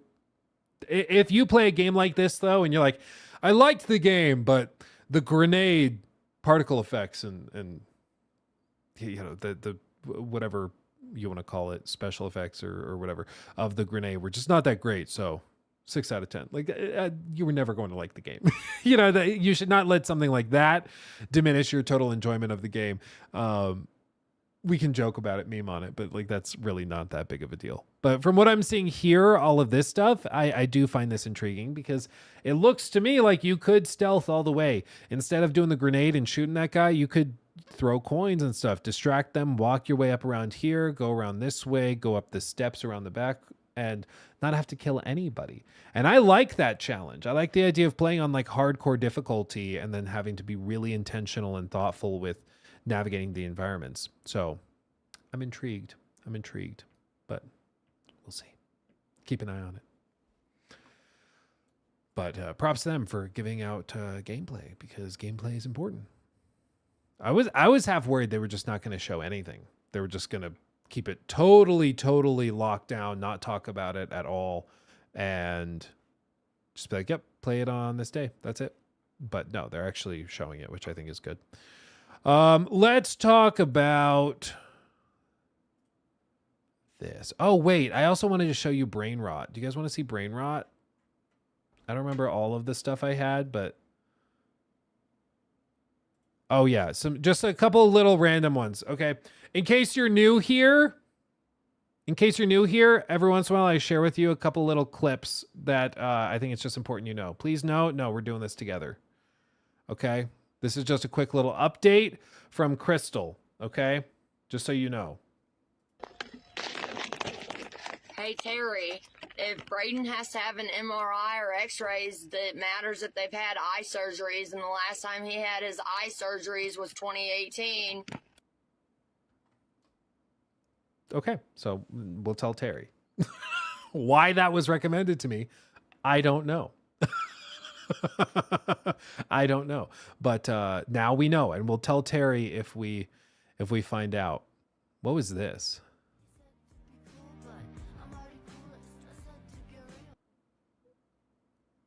I don't know what that is. Hold on. Oh, do you guys remember Airsoft Fatty? This got randomly recommended to me. Do you remember Airsoft Fatty? He did that documentary back before iDubbbz lost his mind. Full Force. Full Force. Never go full force. You remember this video? From like way back in the day, 5 years ago? Where like they went and talked to him. I got recommended a video of Airsoft Fatty like from 4th of July. And look at him. Ladies and gentlemen, what's going on? It's your boy, and today we've got something exciting for you guys. We're hitting up the Bangor, Maine. He's lost a ton of weight. He lost a ton of weight. He's doing like travel vlog stuff now. There's a lot of patriotism in the air, a lot of energy, and I can't wait to see what's out there. Ladies and gentlemen, come with me this 4th of July. Pack your bags and head to Bangor, Maine, one of the best small-town tourist destinations in the world. Fireworks lighting up the sky, good old American pride, and the Sidewalk Art Festival, bringing the streets to life with jaw-dropping creations from local artists. You'll be strolling through the vibrant chalk masterpieces, munching on some wicked local grub, and soaking in the classic Maine charm. And This is so cute. Bangor's just a hop, skip, and a jump from Acadia National Park. Whether you're chasing adventure or chilling with the fam, Bangor's got it all. So come celebrate the 4th in Bangor, Maine, where small town heart meets big time family fun. Isn't that so sweet and wholesome? I saw that randomly. I was scrolling, and then Airsoft Fatty is there talking about Ladies like and gentlemen, a travel thing he's doing, a travel vlog he's doing. I was like, good for him. He was a mess for a while, but it looks like he's actually like doing pretty good. So props. There you go. Also, this guy. Another nice thing about being single is that it gives me more time to think about Jesus. Oh. So there you go. That is a nice thing about being single. I'll tell you that. There's also this other guy, Isaac Thomas. He has been working on a map of a floating ocean city he calls Mary. And this, he estimates, will cost $300 quadrillion. Hey, what's up, people? Howdy, Doc. To show you all the maps I've been working on for 8 years now. This is the suburbs map, like the suburbs map. And this is the downtown map. Mm-hmm. Yep. Did a lot of work on it for 8 years, man. I don't know how I did all that. You know what I mean? So there you go. Yep. that's his city. He also has this. I pull up, stuff in the kitchen. Just random music. Well, I did some measurements and some research on Google, and my floating city in 40 miles big, but Los Angeles is 44 miles big, and then New York City is 35 miles big, with including all 5 boroughs, with the 300 quadrillion floating city of Ocean Mary City. So there you go. Luke, what do you watch? Dude, I don't know how I've got recommended these clips, but I'm here for it, dude. My algorithm, I've built it brick by brick, dude. And I wouldn't give it up for the world. Red flags all around. Dude, you want to hear another red flag? I got a bigger one for you. Baron this one Prios you've probably donated seen. $9.99 through Super Chat. Baron, thank you. Thank you. We're about to get back into it. Don't worry. Thank you for that. We're about to get back into like actual interesting things, but real quick, this one, you've probably seen this one because this one went viral. I followed this guy for a while. Romantic relationship? Ooh. Are you two in a romantic relationship? Ooh, love is in the air.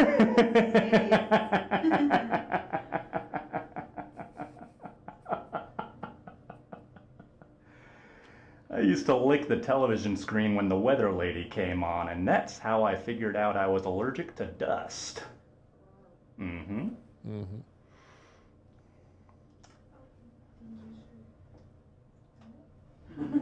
Hi, I'm Bren. Nice to meet you. Bill. Nice to meet you, Bill. Wow. Oh, hi, Deb. Nice to meet you. Let's go back to this guy. You've got a face I'd trust to bandage my inner thigh wound. I don't know what that means. I don't know about that. After you, folks. No, you please go. Okay, all right. Please go. Please go. Is it normal to shed tongue skin after a stressful phone call?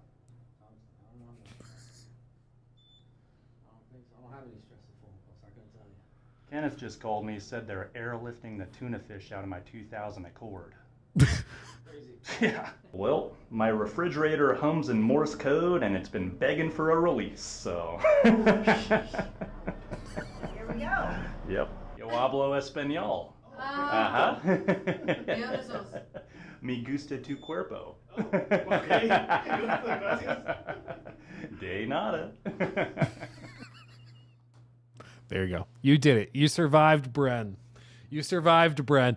Bren is very good at going into environments and like just very uncomfortable. Is it normal to shed tongue skin after a stressful phone call? No? Okay. So there you go. There you go. You survived it. You survived Luke's brain rot for the day. You made it. You made it. Oh yeah, this. We should probably touch on this. I don't know, actually. Because I was going to do a whole thing where we talked about FBC Firebreak, but it's like actually, unironically, kind of just DOA. So there's not like a whole lot to say about it. And it's too bad because I mean it's from a very capable team, but it's just like it's just another live service game like in the ocean of live service games. And so like nobody's really been playing it. It is available on streaming platforms or streaming on a like PlayStation Plus, Game Pass and all that, which helps it. But it's just apparently taken a nosedive and it's not quite there. So I was going to do like a whole thing where we looked at it and broke it down, but I'm like, it's what I've said before. It's one thing to have a bad live service game that people talk about. It's a whole other thing when people just don't care. And I feel like this is a game, unfortunately, where people just don't care, which is worse than anything else, you know. Unlucky Benny, you're very welcome. They literally said it's not a live service game. Yeah, I mean, they can say whatever they want to say. It's a game that they plan on updating in a living way to service customers in an ongoing way. I mean, they can say whatever they want to say, but whatever. They would probably also say that it's not a failure at this point, but unfortunately, it kind of is. Unfortunately, it could get to the point where it pops off, but I just think it's like, you know, it's such a crazy oversaturated market right now with like multiplayer shooters. If you'd rather describe it that way, you're just competing against behemoths upon behemoths, and your game has to either be so unique that it stands out like crazy, or so good that it stands out like crazy, or hopefully both. And that's just a very tough hill to climb, you know? Yeah. What's the YouTube of the last brain rot guy? That is Bren, Bren. I think he mainly posts to TikTok, I think. But yeah, if you look up Bren, it's Bren or whatever, you can find it. Like Bren creeping people out in public, you'll find it. let's see. Kappa, thank you for the 25 months. Have a good morning, dog. Thank you, my friend. Thank you, my friend. Will do. You too, my friend. Hey, Luke, random game suggestion. Have you tried by any chance any of the Metro games? Yeah, a while. When was that last one? Was it Exodus? Yeah. I've tried them. Yeah. It's been a while, but yeah. Yeah. Pretty good. Pretty good. Are you going to do some font by on Death Stranding 2? I'm not sure what that means. Font by?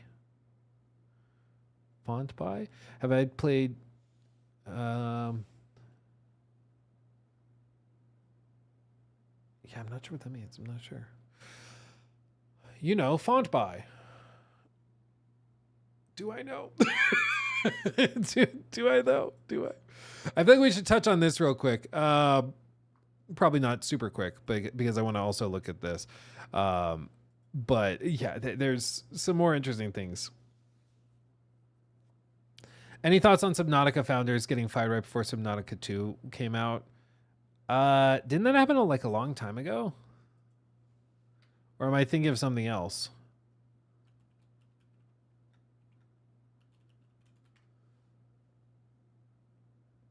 Yeah, I guess I'm thinking of something else because this is like 4 days ago. Let's see. Crafton announces game industry veteran Steve Papautsis as new CEO of Unknown Worlds. Prioritizes development momentum and delivering best possible fan experience for the long anticipated Subnautica 2 launch.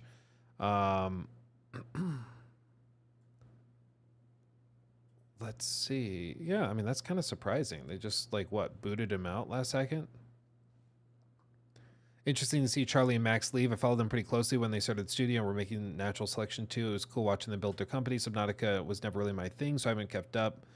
None of them have mentioned it, let alone Code of Effective immediately makes me think they were forced out. They probably signed NDAs to limit them from talking about why they were fired because it could potentially leak problems. I mean, I feel with these types of stories, there's always some major component. Like if something doesn't make sense, often it does. You're just missing a piece of the puzzle that explains it.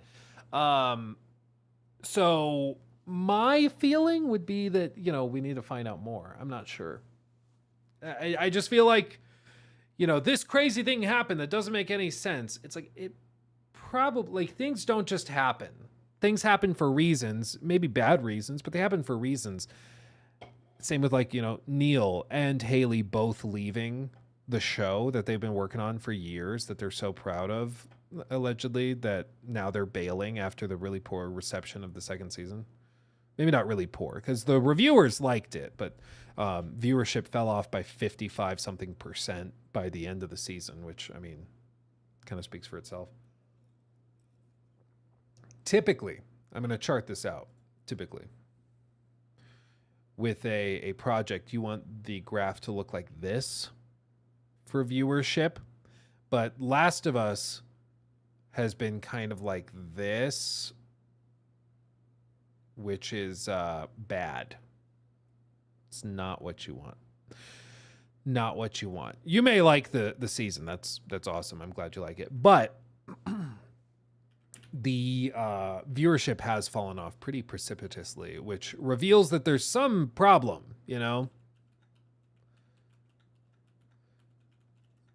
Season 2 might pop off and oh yeah, I forgot about this too, dude.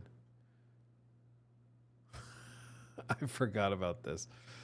This weird, really weird random change where they just photoshopped Ellie's gun out of her hands for the Blu-ray release because she doesn't use the rifle like the whole season. It really is remarkable. The whole thing. I think it's Craig Mazin really nailing it, But let's talk about this. We'll talk about this. Let's see.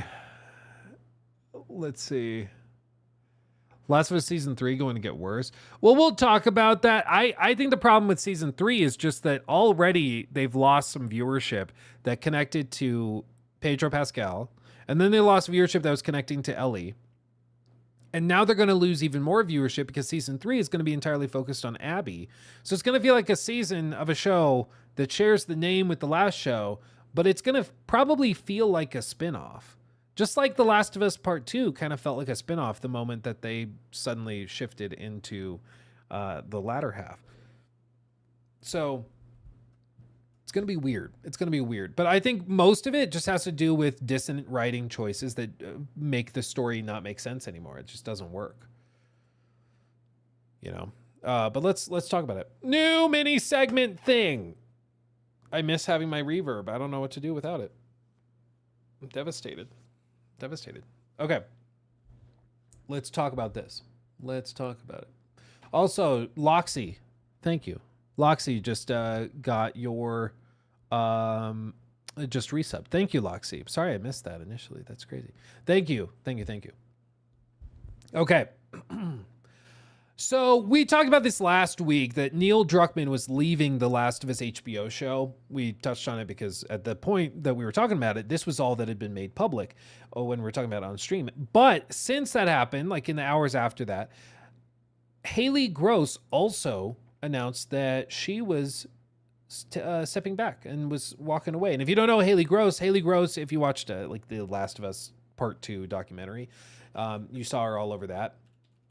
But Haley is the co-writer on The Last of Us stuff, has been working with Neil very, very closely for the last handful of years on The Last of Us Part 2, on Intergalactic, The Heretic Prophet, and all of that. So she's also been working very closely with him on the HBO show, but has stepped away at this point as well.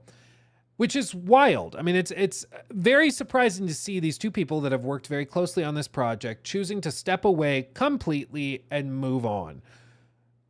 It could be that they're just like so excited about Heretic Prophet that they're like, hey, let's focus on that. Maybe. But it's also, they have like really put everything into that show. They're very excited by it. They're very proud of it.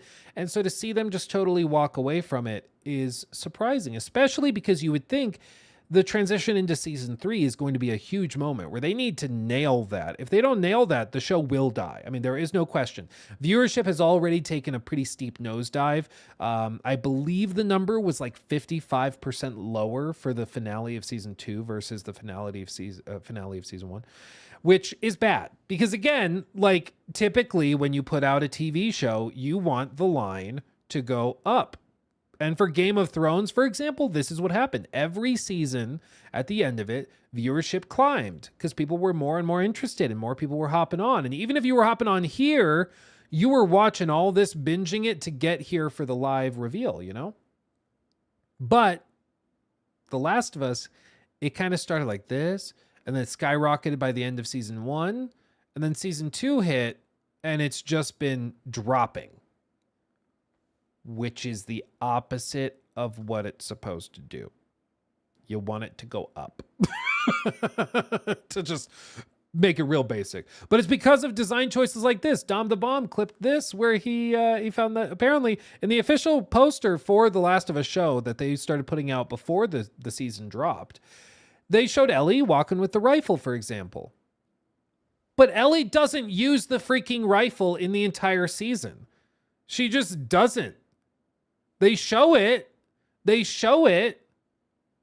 but does she use it? No. So they photoshopped it out for the Blu-ray release. Literally goes from holding the rifle, they took it away. Which is that by itself a big deal? No. The point is that it reveals a fundamental misunderstanding of the game itself. Like, I played the game. I've played the game a number of times. I made a 5-hour like breakdown of the game. I know the game fairly well. Certainly not as well as like the creator, as Neil Druckmann, but I think I know the game better than like Craig Mazin, for example, the showrunner on the project. And the whole point of The Last of Us Part 2 at its core is that it is a revenge story. Neil said back in like 2016, he said that the next Last of Us game, the first game was about love. This game is about hate.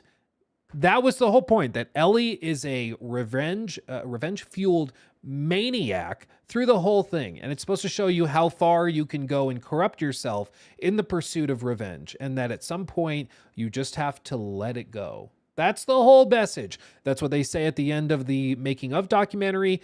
This is not a scandal. You know, it just is not a scandalous perspective to have. That it's supposed to be about her going to the extreme and realizing it's not worth it and it will corrupt you and destroy you in the process. But instead, Craig Mazin seemed like passionately opposed to having Ellie look like the bad guy in any facet. No matter what, there's always a way to like water her down and make her more of a goofy teenager than an actual mass murdering psychopath, which is what she is in the game. The WHOO Stir donated $9.99 Thank you. through Super Chat. The reality is that the plot ideas of Last of Us Part 2 is extremely difficult to execute. Both game and show failed to different degrees. Druckmann quitting is a tacit admission of It definitely feels like an admission of it that it's not working, because I think, you know, he's at least aware enough to see the writing on the wall that what they've done with Ellie has neutered the character to the point where the payoff at the end won't make sense. The damage, I think, was done with season 2, and it will make, like, imagine, you know, this plays out to season 4, season 5. I don't think it will work when you're seeing like the slave traders and everything, and Ellie has been pushed to that final point, because I think they're still going to have her being like, oh, there's slaves over there. Awkward. They're going to be doing stupid crap like that because they want her to seem like an angsty, relatable teen or whatever. I'm going to be a dad. You know, it's just bad. It's just bad. Degrees Below, thank you for 7 months. My wife, non-gamer, lost all interest after Joel died. Tried to stay interested, but funny enough, the I'm going to be a dad moment was her breaking point. Yeah, it feels weird. It feels dissonant. Now, one of you guys recommended a video called Craig Mazin Misunderstands Ellie. This was put together by Supercuts Delight, and is, according to the person who sent it over, a pretty good breakdown of what is wrong with the show and all of this with some like specific clips. So I'm interested in seeing this and checking it out. Links, of course, below. But let's see what he has to say in this this snippet. Squarespace. Stay tuned to hear more about them later on. One of the worst aspects of The Last of Us Season 2 is how poorly adapted Ellie's character is from the game. They barely resemble each other, and this isn't going to be about Bella Ramsey's appearance, but how Craig Mazin writes her character. I listened through all 7 of the show's podcasts where Craig Mazin, Troy Baker, and Neil Druckmann break down the show and its characters. There were a lot of insights and eye-opening remarks, and I'll splice those in throughout the video. Also, for context, Craig Mazin has sole writing credit on the first 5 episodes, and he helped write the last 2 with Neil and Haley Gross. And I don't think this should be disregarded. What I and many other people, to be fair, have said is that the episodes that Neil directly worked on felt much closer to the game. They felt more in tune with the characters. The episodes that Craig worked on felt, I mean, they had all of the telltale problems of this like rewriting syndrome where you want to just change the character to be closer to the way you want it instead of how they were originally. And, you know, it's just frustrating. It's frustrating, but continue. The original writers of the game. To start, let's go into the most damning change made to Ellie's character, which is her intellect. Every episode in some way touches on Ellie lacking general wits in varying magnitudes. From not packing medical supplies for a major journey, wanting to rush straight into a WLF station, Dina having to stress to Ellie that shooting her gun will draw too much attention, or Ellie wanting to Leroy Jenkins into a group of 6 wolves to save a Seraphite child. An action that would most definitely get her killed. And even that is like, you can tell, well, we want to show that she's a good person. It's like Ellie in the game is willing to like risk herself, sure, but she's willing to kill and mangle anybody that gets in her way of enacting revenge, like Seraphite or not. That's kind of the whole point. There are more moments in some other micro examples, but I don't want to take like 5 minutes listing all of them out. Now, from listening to Craig Mazin talk about Ellie, there seems to be two main reasons for this change in general IQ. One is that Craig wanted... Yeah, she was willing to leave Tommy to go after Abby. Yeah, like even somebody that she knew and probably loved, she's willing to like, it's whatever. Like Jesse even, you know, there's a moment overlooking, I think they finally see the aquarium, and Jesse's like, we need to get back. We need to get Dina back. So we're going to leave. And so it's not just like Jesse, it's also Dina, who she's in a romantic relationship with. She's going to be a dad after all. And she's willing to put them in danger because she wants to continue pursuing her revenge arc. But that's Ellie in the game. That's not Ellie in the show. Wanted to give Dina more of an important role, so he decided to make their dynamic to where Dina is the brains of the operation. Ellie's the brawn and Dina's the brains. I think they sort of go together really well in that sense. Ellie is not good at planning. At thinking.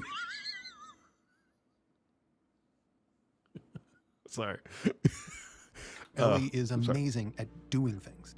And Ellie is incredible when it comes to persistence, dedication, and single-mindedness. I feel this approach to writing a dynamic where you're degrading one character while uplifting the other is extremely flawed. It's one thing creating original characters that fill in each other's gaps or weaknesses, but it's another thing entirely where you're taking a pre-established character and downgrading how smart they are. And it's not like, oh, okay, fair. Ellie doesn't know how to triangulate radio signals and doesn't like math or protractors because that's understandable. But making it to where her basic common sense is so shot to the point that she's a hair's length away from getting herself killed constantly is crazy.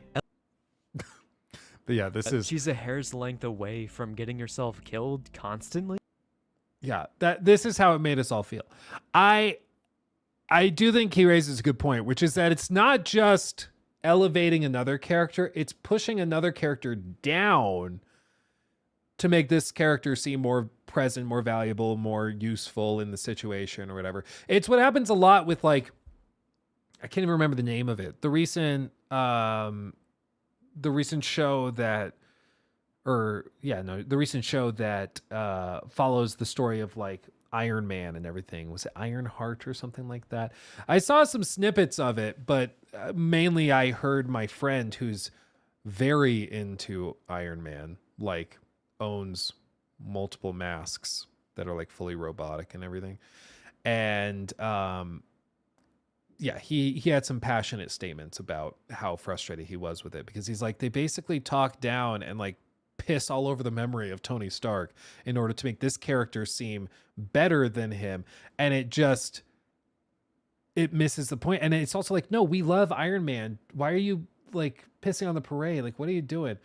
It was annoying to him. He was very frustrated by it. I've not seen the show. I'm not particularly interested in seeing the MCU shows, but I think that this is a common thing recently where they will like try to write down characters or whittle them down. Even in like the Witcher show, they did that too, in order to make other characters seem better and more valuable. It's really, yeah, cheap writing is probably a good way of phrasing it. It's like, instead of finding a way to write the characters in a compelling way, they just try to take one piece from one and put them into another, you know?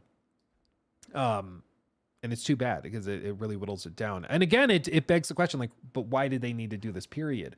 Why did they need to bother with any of this? Like, the show or the game was pretty well established already. The characters had their roles. Like, you didn't need to dumb it all down, you know? Is crazy. Ellie and Dina in the game were collaborative. They strategized together. You never got a sense that one was drastically smarter than the other, or let alone so far to the point that characters are chastising Ellie's intelligence as if she's a toddler, which is extremely demeaning. This creates a massive disconnect viewers have with bonding and sympathizing with the main character. Well, and I think it also, like, when all the characters are talking down a character and treating them like they're stupid and like they are incapable of doing these things, at some point the audience is going to react to that as well, especially if they don't know Ellie from the games, you know, because all of this stuff, there's kind of two audiences at play. There's the audience that never played the game, and then there's the audience that did play the games. And the audience that played the games, they've already started to fall off. They're already kind of checking out because they are frustrated by a lot of these other changes and by just the whole thing. But there's also the audience that is just watching it as an HBO show, having no exposure to it. My in-laws, for example, they never played the games, but they've been watching it because they liked season 1. But they fell off of it because they just felt like there was no real connection. They just didn't. It was interesting talking to them because they were with us in Minnesota when we went like 2 weeks ago, and they were saying how like they just kind of fell off. They're like it wasn't that interesting, and I don't know, the like bonds between the characters, like the dynamics just weren't there. You know, they're trying to basically describe what I think a lot of people felt, which is that the character dynamics just crumbled in this season. You're frustrating viewers because Ellie is making decisions that don't reflect how smart she should be, which this is different from characters making mistakes and instead how they think about things in general. This dynamic as well isn't just exclusive to Dina because it also applies to Jesse. When every character is highlighting how dumb the main character is, then that makes them very unlikable and is kind of why Dina is greatly outshining Ellie in her own story. Another thing is that if you're dumbing down a character, you're also partially taking away their agency. They aren't making their own decisions 100% of the time, and other characters are telling them, no, you can't do that, or just telling Ellie what to do.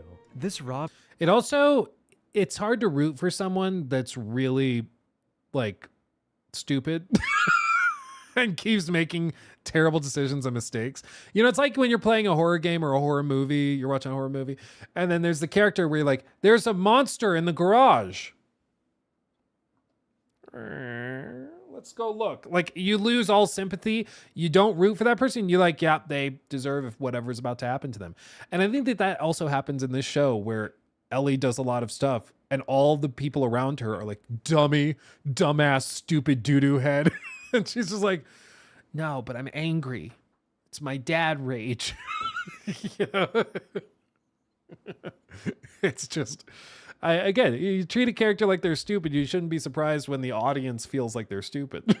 You know, like it's gonna happen. Robs her of having an interactive presence in the story because she operates more of a brute who rushes into situations and is being commanded by her companions. Dina, until she's incapacitated by the arrow, feels more like the main character than Ellie does because she has that greater sense of agency, along with being more motivated to kill Abby than Ellie does. This isn't to say that Ellie doesn't make her own choices because she does occasionally, but more so towards the end of the season or if she's alone. Like, Ellie breaking into the hospital is basically just dumb luck in the show and displays no intelligence whatsoever. If she was here... Yeah, dude, that freaking thing, the hospital maybe is the best example of how they just totally missed it. Like, in the game, it's an ordeal. It's kind of a traumatizing ordeal too. There's some sequences that are pretty intense. And it's, you know, she kills a lot of people to get in there. Is it Sarah who's in there? Like, they go crazy. They go crazy in order to show the lengths to which Ellie's willing to go to find one person. Oh, Nora. No, you're totally right. It's Nora, not Sarah. I was like, who's Sarah? But yeah, it's the lengths to which she's willing to go to find one person who can give her an answer as to where to find Abby is ridiculous. But she's willing to do it. But in the show, it's like, oh, she found a hole in the wall. It's just so with stupid. Dina as an example, then they would have definitely strategized to get in, or Dina would have. At a bare minimum, you think that Ellie would try to create some kind of distraction. I'm going to set a car on fire to lure people out so I can more easily sneak into the hospital. Yeah, that would be smart. Lure people out of the hospital, or, I don't know, something other than praying there's a random hole in the building that gives her convenient access into the interior. Or like literally you just have a flashback where Joel is giving her a lesson. And it's like, sometimes you need to get in somewhere. This is how we do it. You light a tire on fire. It'll stink like crazy. So even if people can't see it, they still get pulled out for it. That's how you do it. Like, do that. It'll show Pedro Pascal. It'll cause a little bonding to take place between the two characters. The audience will love it. And then it also makes sense in the story itself. But instead, no, just find a hole. The other main aspect that highlights Ellie's low intellect is her being reckless. It seems that Craig Mazin has really taken the reckless aspect of Ellie's character in the game and ran with it in terms of rationalizing her lack of reasoning. To give some context, Ellie's pursuit of Abby is reckless in a general sense. She's willing to forego logic in that their odds of survival are slim, but she's willing to risk that because she'll do anything to kill Abby. That's what Ellie prioritizes the most and doesn't compromise on those ideals. Like the point of Ellie being mad at Dina for being pregnant and her refusal to drop this quest heavily highlights this, which this is all missing or is heavily downplayed in the show. So in the game, this recklessness is more applied in a macro sense to Ellie's journey. But from a moment-to-moment basis, Ellie is not that reckless. She isn't doing stupid things that would most definitely get herself killed in the game. Or I guess you could technically argue that outside of cutscenes, the player controls Ellie, and depending on how you play, Ellie could have differing levels of impulsivity. However, since it's a video game, logic from the real world doesn't apply the same to this medium in which action is used more as a tool to entertain the player. If anything, the gameplay establishes that Ellie is a formidable singular presence. She can Well, and also just tactically, if you play on higher difficulties, you have to be very tactical with placing smoke bombs, the proximity mines, with tossing Molotovs into crowds after luring them by throwing bottles or bricks. Like she's not just running and gunning. Like maybe wouldn't it be funny if all of this is because Craig was like, I'm going to play the game, but he played it on the story difficulty where you can just run and gun. So he's like, oh, so Ellie is very reckless. She just runs and runs and like gets up, bashes, there's tons of ammo all the time. It's literally because he went through on journalist difficulty. That would be actually funny. Maybe that is what happened. Smart enemies, she's laying traps, or is executing stealth kills and wiping out squads of soldiers. Seeing this gameplay also, again, I'm just going to say it, and I don't care if people get mad. You can hate the story all you want in The Last of Us Part 2. The gameplay is baller, dude. The gameplay is baller. It has some of the best tactical stealth NPC AI of any game in the last 5, 6, 7 years, period. It's very good. If you've not played the game because of the story, okay, but give it a chance just for the gameplay. Because a lot of people, I think, didn't even bother trying it because they heard the story stuff. At this point, like, go try it. 'Cause seriously, the gameplay is insane, dude. It's wild. Now, obviously for the show, there's a certain extent of this being unrealistic in the real world. But when you remove this entirely, and then also replace this with Ellie being extremely reckless, that acts as whiplash for how different these characters are. Like if Show Ellie went up against Game Ellie, she'd get absolutely decimated. Even for the two Stalker encounters, Ellie literally loses, and she's only alive because she's immune. Or there's the new scene in the show where she ends up on Scar Island and only survives because of a massive coincidence. And I still don't know why they didn't kill her quickly in this moment. By making her character this reckless... Yeah, I cannot stand when people write things dependent on coincidences. Even in the game itself, the fact that Abby just stumbles into Joel... I hate that. I think it would have been way cooler. And apparently the original intention was to have Abby like infiltrate Jackson as like a stranded survivor. And she would get to know the town, see her opportunity, basically assassinate Joel, and then go and escape from there. And that would have made way more sense because Ellie could even get to know Abby a little bit, and that would cause this like conflict where she thought she knew her and she was betrayed by that.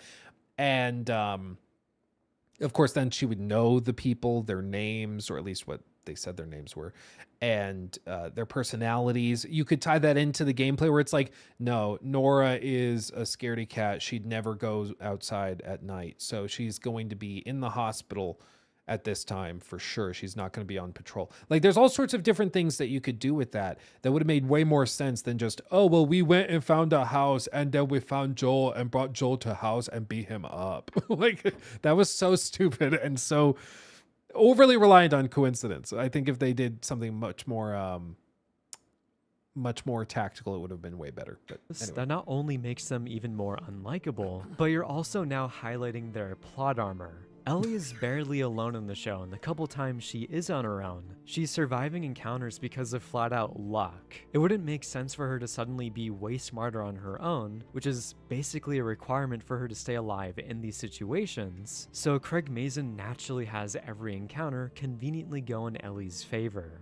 In general, for Ellie being impulsive, you have to find a balance between highlighting this character trait without completely compromising how smart she is. As an example for this point, for the scene of the 6 wolves capturing the Seraphite, this scene would work if it was instead 3 wolves. Now it's more plausible for Ellie and Jesse to take them out, but Jesse, being who he is, still doesn't want to take the risk. This changed scene still shows a fundamental difference between these two characters, instead of the audience interpreting this moment as Ellie being dumb.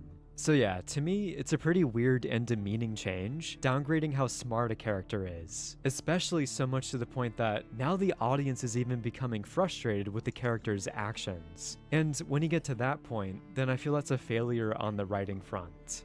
Well, and I mean, like I said earlier, it just makes it so people lose respect for the character. And then once you've lost respect for a character, it's really hard to root for them. You know, if they're constantly doing stupid stuff, you're like, I will feel nothing if something bad happens to you or the people around you because you're being stupid. It's one thing if somebody is like very tactical and then something bad happens or they get outsmarted or something. But you still respect the character. Or like in the opening sections, I guess no spoilers in case you haven't played it, but in the opening sections of Ghost of Tsushima, for example, there are some very like, of course, the role of honor versus the role of pragmatism with the Mongols is a constant theme that's discussed.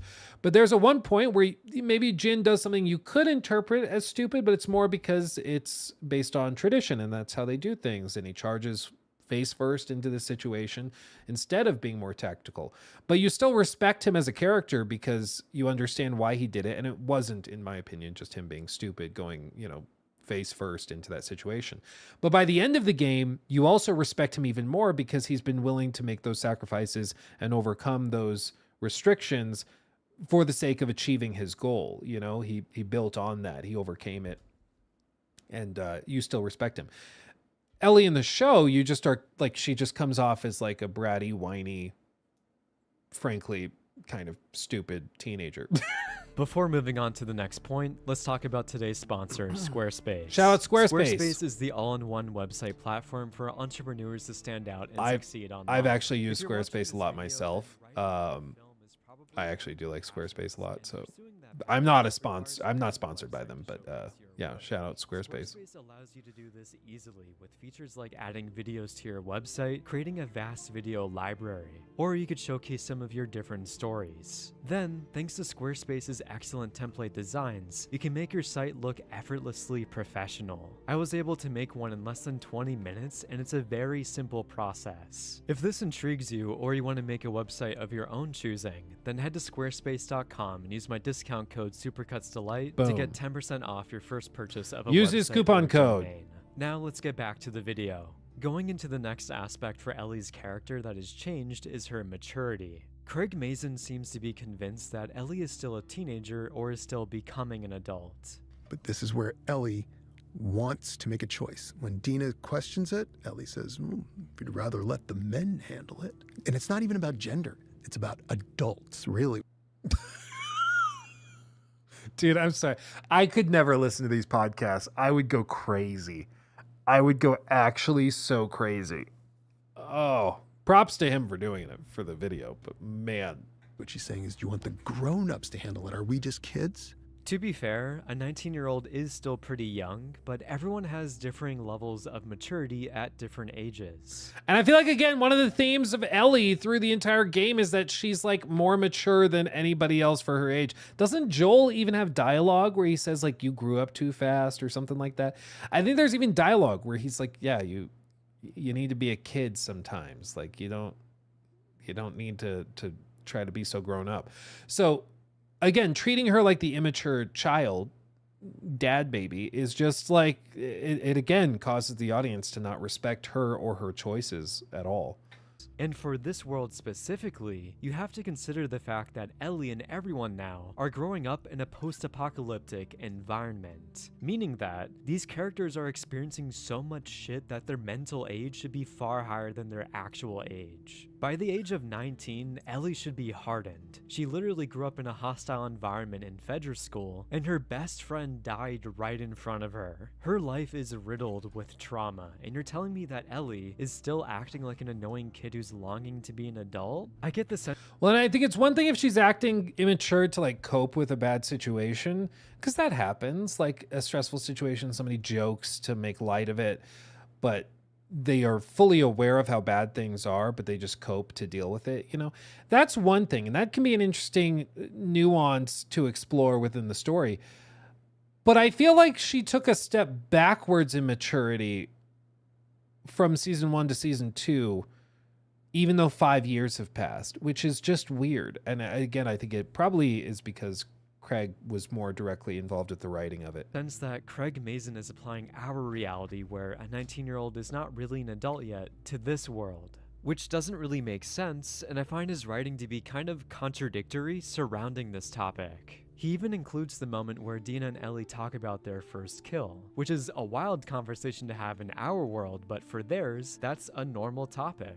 By default, any character in this setting, given what they live through and how much responsibility they have, should have almost double the mental age to their physical age. For the game, this obviously wasn't a problem because Ellie actually resembles an adult. This isn't just from the perspective of how she physically looks, because you can feel her maturity through her demeanor, attitude, and how she generally talks to other characters. Ellie's dynamic with characters in the show, however, like with Jesse especially, feels like an adult chaperoning for a child. You don't get the sense that these are both adults, and this is especially insinuated with how much Ellie is talked down to.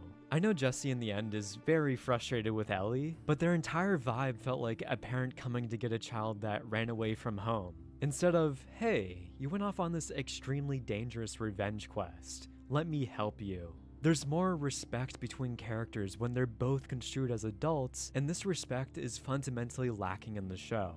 Yeah, that's a good point. I think that's a good way to phrase it. Like the characters don't respect each other, and also the audience doesn't really respect the characters. So it just sits in this weird liminal space where nothing happens and everybody's like, why are we here? I think that's probably fair.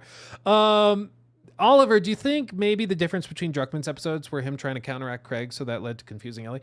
I mean, I think, I don't know if he was trying to counteract Craig. I just think, frankly, like when two writers have fundamental disagreements on who a character is, you shouldn't be surprised when their writing of that character is dissonant and doesn't work. If Craig is looking at Ellie as like a child who is reckless and kind of stupid, his episodes and his writing for that character are going to feel and play off the screen way differently than Neil, who wrote the character originally as somebody who is like wise beyond her years, having lived 15 lifetimes in just a handful of just a couple of decades.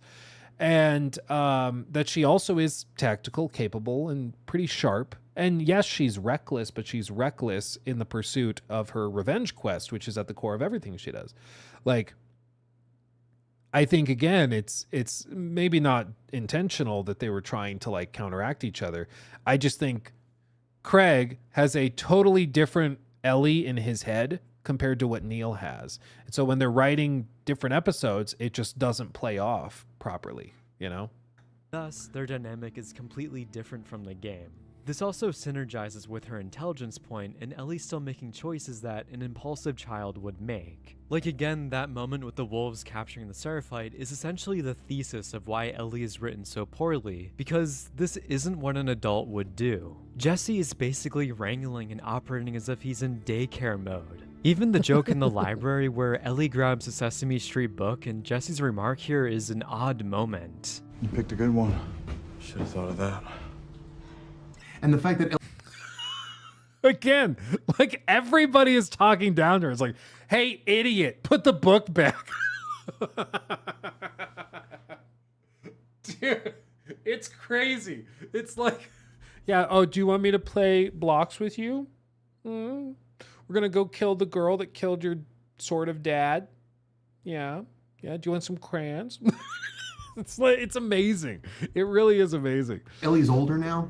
There's this kind of slightly more grown-up wisdom going on there. Is he though? Like, I don't know why you would write this into the show if you weren't insinuating in some way that Ellie isn't a fully fledged adult yet. That's what it This sounds also like. plays into the unlikable aspect of Ellie's character this season, and an aspect I brought up earlier that essentially pours gasoline on this issue is her attitude. The best word that sums up Ellie this season is petulance. Yeah. She's ill-tempered, she lashes out, and can be irritable at times. This sours her relationship and interactions with other characters. She's butting heads with people, being disrespectful, or on the opposite side of the coin, she's sometimes displaying a sense of heightened joy and happiness when she shouldn't be in that mindset. Like, an example of this was in the beginning of episode 5, where Ellie skips into the scene like a giddy schoolgirl while Dina was planning. This is a So cringe, dude. It's so bad. But I mean, again, I think it's because I wonder who directed this episode actually. It's because like it's being written as a petulant child by one writer, and then it's being written as like a gritty, depressed, frustrated, and angry person by another writer. And so they don't work together. But I think what it is like Craig is this big-headed dude who worked on Chernobyl, really capable writer. So he thinks in his head he's right because he works in TV. And he's like, I know how to make a good show, Neil. And then Neil is like, no, I wrote these characters. I know what they are and who they are. You need to do what I'm doing. And then Craig responds with, you sure about that? So I think it's just two people with big heads that couldn't meet in the middle. And it kind of worked in season 1 because just the story is much more straightforward. But pulling off, as somebody in chat said earlier, pulling off season or part 2 is way more difficult than pulling off part 1. Part 1, pretty straightforward story. Part 2, not at all. general mentality that this character shouldn't be in. Or at the very least, if you want to tell a story about the crushing nature of vengeance, then displaying your character as having a great and wonderful time is inherently contradictory. This is why you need your character to resemble more of an adult. They need to have the maturity to effectively hit the required character beats on this arc, which some of these major story moments are well done, but prior scenes don't properly build to these integral plot beats and are therefore way less effective than the game. I agree, and it's why I think also season 3, season 4 are totally screwed already. Because all of the groundwork and foundation they're laying right now is supposed to build up into those final sequences with like when they're in, is it Santa Barbara is where they're at in the finale? I forget where the slave base is, but like that's where it's building to. It's got to get there. But I think because they've already cracked the foundation at the start, it's going to make those payoffs at the end just fall totally flat. For this general point, this is also where a lot of people were blaming Bella Ramsey's acting, in that people thought it was the actor's choice to display Ellie in this way. However, that comes down to the writer and director. An actor's job is to best fulfill the wishes of those two people, and actors can sometimes make changes that are better for the character, assuming that the director agrees. So I don't blame Bella Ramsey at all. I think there were great signs throughout the show that showcased her excellent acting. And this more comes down to how Craig Mazin wrote her to be more like a child. For the third... And I mean, this is absolutely true. As you guys know, I've done my fair share of acting, mostly plays and musicals and stuff back pre-COVID era. But it is typically like the director's choice. And in the case of a TV show, it's even more complex because a lot of the time the directors are not handing out like the full season script to the actors. They're getting what they're shooting that day. There's rewrites constantly. The people who are working on the show don't even necessarily know how this ties into the overall show and the overall story. They just have to kind of roll with it. Like there were stories where like people working on the MCU movies, they didn't know which movies they were in and which they were not in because it was all code words. It was like, oh, I need you to come to the studio. We're going to film a scene for Project Red Book. and it's a 5-minute scene, and that ends up being an end game. But they didn't know that. They had no idea because it's all very locked away. So the actors are just trying to do the best with what they have, which is a bunch of text on a page and a director who swears they know what's going on and that this is what's going to work. And again, that can work if everybody's on the same page, but I don't think everybody was on the same page, which is pretty clear, you know. I just think there was a lot of dissonance between the big personalities that were working on this. More comes down to how Craig Mazin wrote her to be more like a child. For the third point, let's discuss Ellie's lethality, since this was a controversial aspect in the beginning especially, specifically regarding Ellie learning jujitsu. In retrospect for the entire season, Ellie puts one person in a chokehold and this skill never comes up again. Boom, motherfucker. So, if we're going to set up a character as having certain skills in their opening scene, then from a writing perspective, it would be weird if that doesn't really have a payoff or is represented throughout the season. To be fair though, it would be pretty funny if Ellie was like a martial arts master and used that all the time. And it would be funny if she did like full on kung fu, like just out of nowhere. And Craig is like, yeah, I just thought she found some comic books that had that. And so I thought that maybe she would experiment with that and train that way. Yeah. So we hired Steven Seagal. We brought him in and he taught her his patented martial arts, Steven Zaboom Boom.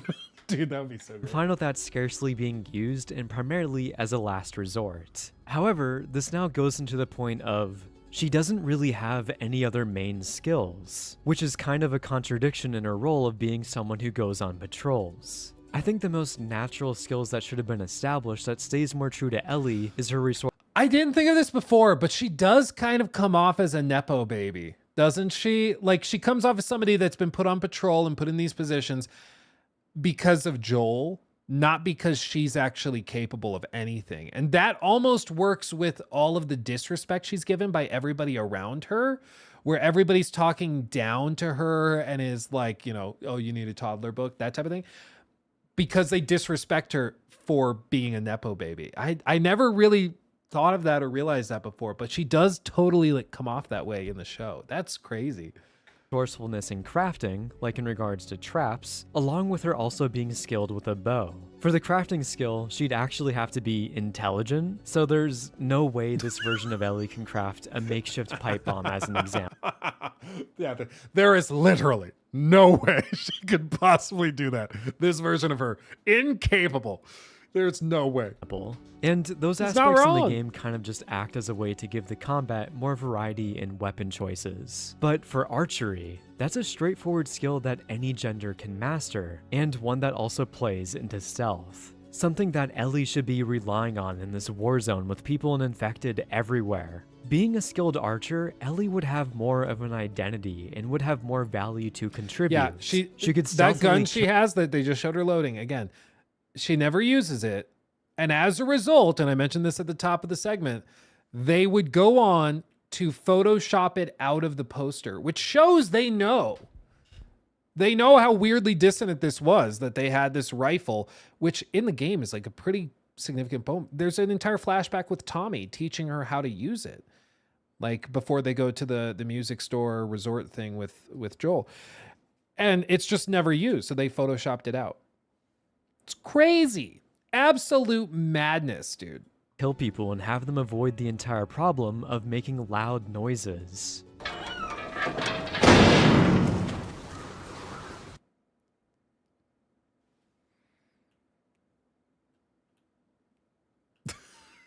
Like, again, how do we respect a character who's just stupid? Like, I am not a survival expert. I am not somebody who would probably do that well in a zombie apocalypse. Yes, I have a sword, but it's pretty dull. I don't think I would do well. But even if I were in a zombie apocalypse, I would very carefully open things and not make noise. You know? I don't think that's crazy. But instead, we have an Ellie who's just like, clank, clank, clank, clank. And it's like, oh, bummer, dude. Made a lot of noise. Oh, you know what? Being a dad's not easy. It's just loud noises. It's kind of funny how overlooked this was in terms of planning, because using their guns at any point out in the city is basically a death sentence. One shot in a mile radius basically means that everyone in that proximity would descend upon you. In the game, you were able to craft makeshift silencers to avoid this, or use your bow. So I feel having the bow option in the show, thus giving Ellie more lethality, would have been the best course. There's also the aspect that Craig Mazin highlights in that they didn't want to have Ellie kill that many people. Their argument being, it makes the people she does kill have a bigger and more emotional impact. However, I'd argue that if you're having someone descend down this path of vengeance, then killing random soldiers reinforces the plunge into this dark abyss. It showcases. I think also it's important to, like, you establish early on how Ellie goes about doing things, and like that you could have a conversation on horseback when they're in Seattle the first day, where she's like, yeah, I don't like killing people. Like infected, I can kill infected, but I don't like killing people. I try to stealth around them. Like I just don't want to do that. Even if they're looters, even if they are bandits who are going to kill me in an instant, I just don't want to do it. Like if Ellie said something like that to Dina in a moment of vulnerability, that would frame the entire season much better as she starts doing that a ton, to show how quickly she's devolving and is being corrupted by her need and desire for revenge. And you could show it becoming more brutal, where initially maybe she's just stabbing them once in the throat, dropping them to the ground. And by the end of the season, she's stabbing them repeatedly in the throat. And you just see her losing herself. There's all sorts of little bitty things you could do like that to show it slowly corrupting it. But instead, they just like have this weirdly kind of talking out both sides of their mouth approach to it, and it just doesn't make sense. Loxy, it's a pillar of the damn game. Ellie's a traumatized person with a psychotic or psychopathic tendencies. She's incredibly violent, and for the road she's chosen, she has to be. Yeah, and it's why I've said, like, when we first talked about this whole thing, it felt as though Craig didn't like the Ellie of the game, so he tried to rewrite her in a way where she's like quirky, relatable teen that people can root for. But I think that misunderstands the entire point of the story. And yes, some people were going to dislike it anyways. Even if you did a 1-to-1 perfect recreation of the game, a lot of people would still hate it. Absolutely. But at least that would make sense with the story you're trying to tell. Like, it doesn't make sense to have a reckless, stupid, immature teen going on this like murderous rampage that's not really a rampage, and is instead like a tactical assassination mission where she's surviving mainly by luck and the sacrifices of others. You know, it's just, it misses the boat, I think. And makes the hate Ellie has come across as being much more prevalent, which I feel is especially needed because that aspect is utterly lacking in her first 2 days. Ellie killing people, as long as it's not an egregious or ridiculous amount, doesn't rob the impact of the people she's emotionally entangled with. She's interacting with those characters on a personal level, and you get that guttural feeling of Ellie killing them, even if she did kill some people prior. Yeah, and I mean, again, I think we see this in the game. Like, in the game, in terms of gameplay, you kill, I don't know how many hundreds of people, probably even thousands, if you count infected too. You kill a bajillion of them, tons of them. And still, like, the sequence with Nora is emotionally impactful, because where the other ones is kind of quick, stab or shoot them with a shotgun and move on, this one, they make you stare at Ellie as she grabs a steel pipe and beats Nora to death. Over and over and over again with every hit. And that was enough to make it feel more impactful. And there's a scene right after the fact where her hand's still shaking from it that shows it had an effect on her. You know? Thank you, PB, for the 5. Playing Death Stranding 2 right now, and I love everything about it so far except Kojima's writing. You're totally right about his writing, and you're hated for it. I mean, Probably on their subreddit. Yeah. I don't know. The people who really, really like Kojima writing, I'm glad they enjoy it. Clearly, plenty of people do. I like Death Stranding 2 a lot as well. I appreciate he figured out a lot of the pacing stuff with like dialogue options to bypass the need for just exposition dumps constantly. So I think he streamlined a ton of that stuff, and I think it works way better. The game is way better paced for it. But I still think like he writes dialogue like a robot.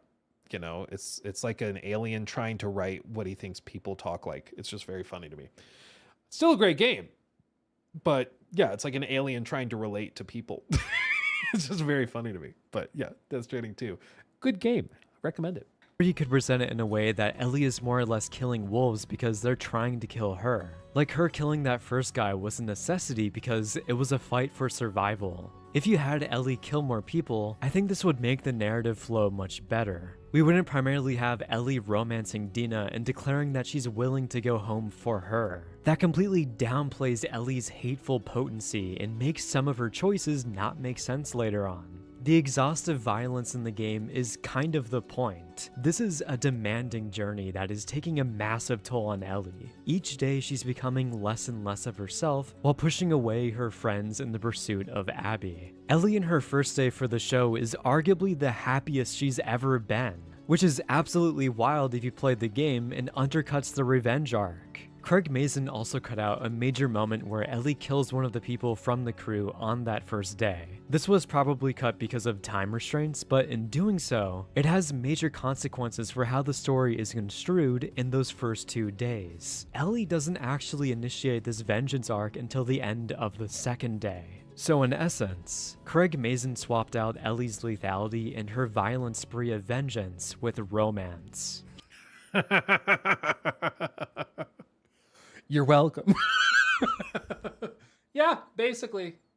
Yeah, I just think, again, like anytime there was an opportunity to make Ellie seem like the murderous psychopath she is in the game, they just were like, no.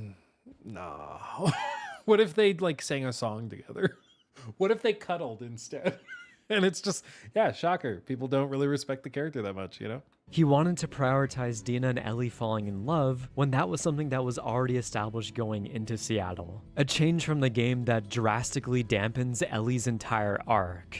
For the fourth and last point, let's dive into the general notion of psychopathy. Or is Ellie psychopathic? There's not a clean quote from the podcast to pull from, but there were multiple moments where Craig alludes to this. He essentially implies that Ellie has this deep and dark urge. She's drawn to violence. He also brings up the point of nature versus nurture via Gil's character, and here, Craig argues that there's a dominant nature component to Ellie in that her upbringing is based in violence, particularly referring to how she was raised in Fedra and her regularly getting into fights. He also labels this as one of the reasons as to why Ellie wants to go out on patrol. It allows her to carry out this violence, and he also points to the moment of how much joy Ellie gets out of sniping infected with Tommy. There's some more I'll bring up in a... Yeah, she seems, I mean, we all know someone who like has a worrisome joy for things. Like there was one time we were out and it was like a distant family member, like, you know, a cousin of a nephew of a aunt, you know, like distant. I don't know technically where they fall on the family tree, but there was somebody who, he was like a 10-year-old kid, nice kid. But this kid, like we're out at like fishing, like everybody's fishing, and he has his fishing pole with the hook on it, no bait on the hook. But he goes over to the dock and he starts trying to cast it, trying to hook a duck. Like there's a family of ducks, like a, you know, duck and then all the ducklings. And he's trying to hook the mother duck or one of the babies with the fish hook to pull it in. And we're like, what are you doing? Like, stop. Like no one was remotely prepared for what to do in that situation. Because it's like that would never enter into my mind to do anything like that. Like we were kind of speechless for a second. And you know, it's far from duck hunting. It's like he specifically wanted to skewer a baby duck with a sharp hook and like drag it in and like whip it around, I guess. Like it was crazy. It's like we sprint over, like, what are you doing? Stop. Like, not my kid, but goddamn, like crazy. And that was like one of those moments where I was like, okay, there might be something in his brain that is just not clicking the way it does for other people, you know, where a lot of other people would have that moment of, that would hurt the duck. And I don't want to hurt the duck. The duck is doing nothing to me. I will not hurt the duck. He just was missing that piece of his brain, I guess.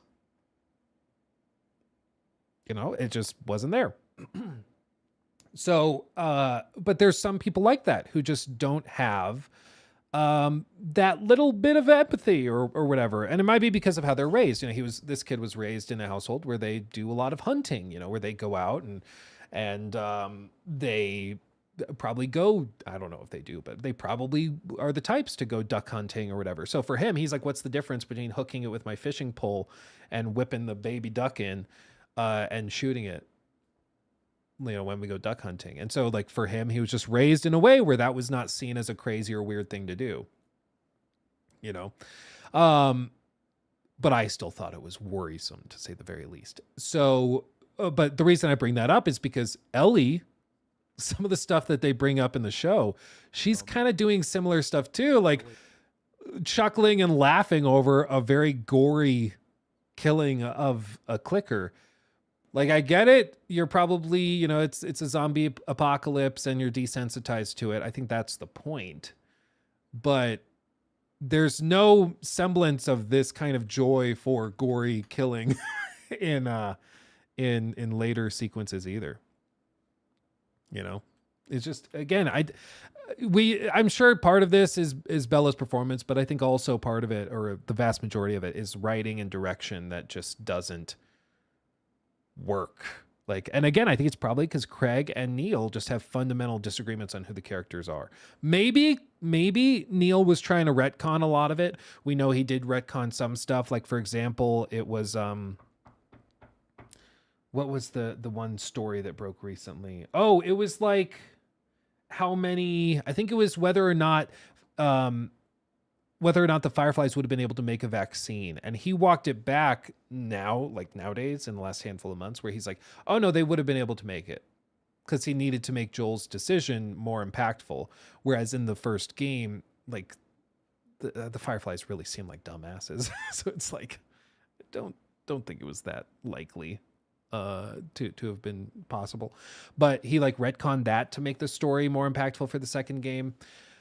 So maybe he was trying to retcon some of Ellie's character choices, but either way, whoever's responsible, it just doesn't work. I just don't think it works. Ellie gets out of sniping infected with Tommy. There's some more I'll bring up in a second, but to break off from describing Craig's rendition of Ellie here, I find this to be a weird general change. I don't know if I'm taking crazy pills or if I'm completely misreading Ellie's character, but I never got the sensation that Ellie had these psychopathic tendencies in the game. Yes, she carries out heinous actions like torturing Nora and killing numerous people, but I read this as Ellie being completely blinded by hate. Her love for Joel was... Well, I think the fact that she gets like shaky after beating Nora to death is a reflection of how it affects her. Like, it does affect her. She's not just like totally sociopathic, like can't feel emotions. She doesn't have that. She does feel the emotions. She just doesn't care. She just like shuts it down, doesn't think about it until it eventually comes flooding back up. But in the show, it does feel like there's, again, more dissonance. And maybe it's the difference in how Bella also portrayed Ellie after the Nora beating, where instead of being like devastated, she's just kind of like frozen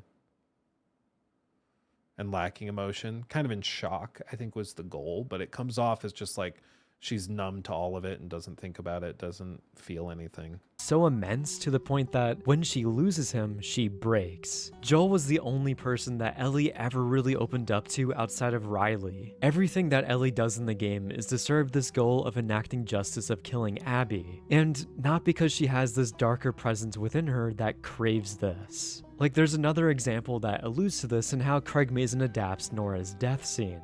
Boy, when you add in just that one color palette, it just changes everything. It does something to Bella's face that we were obsessed with. Her eyes turned black.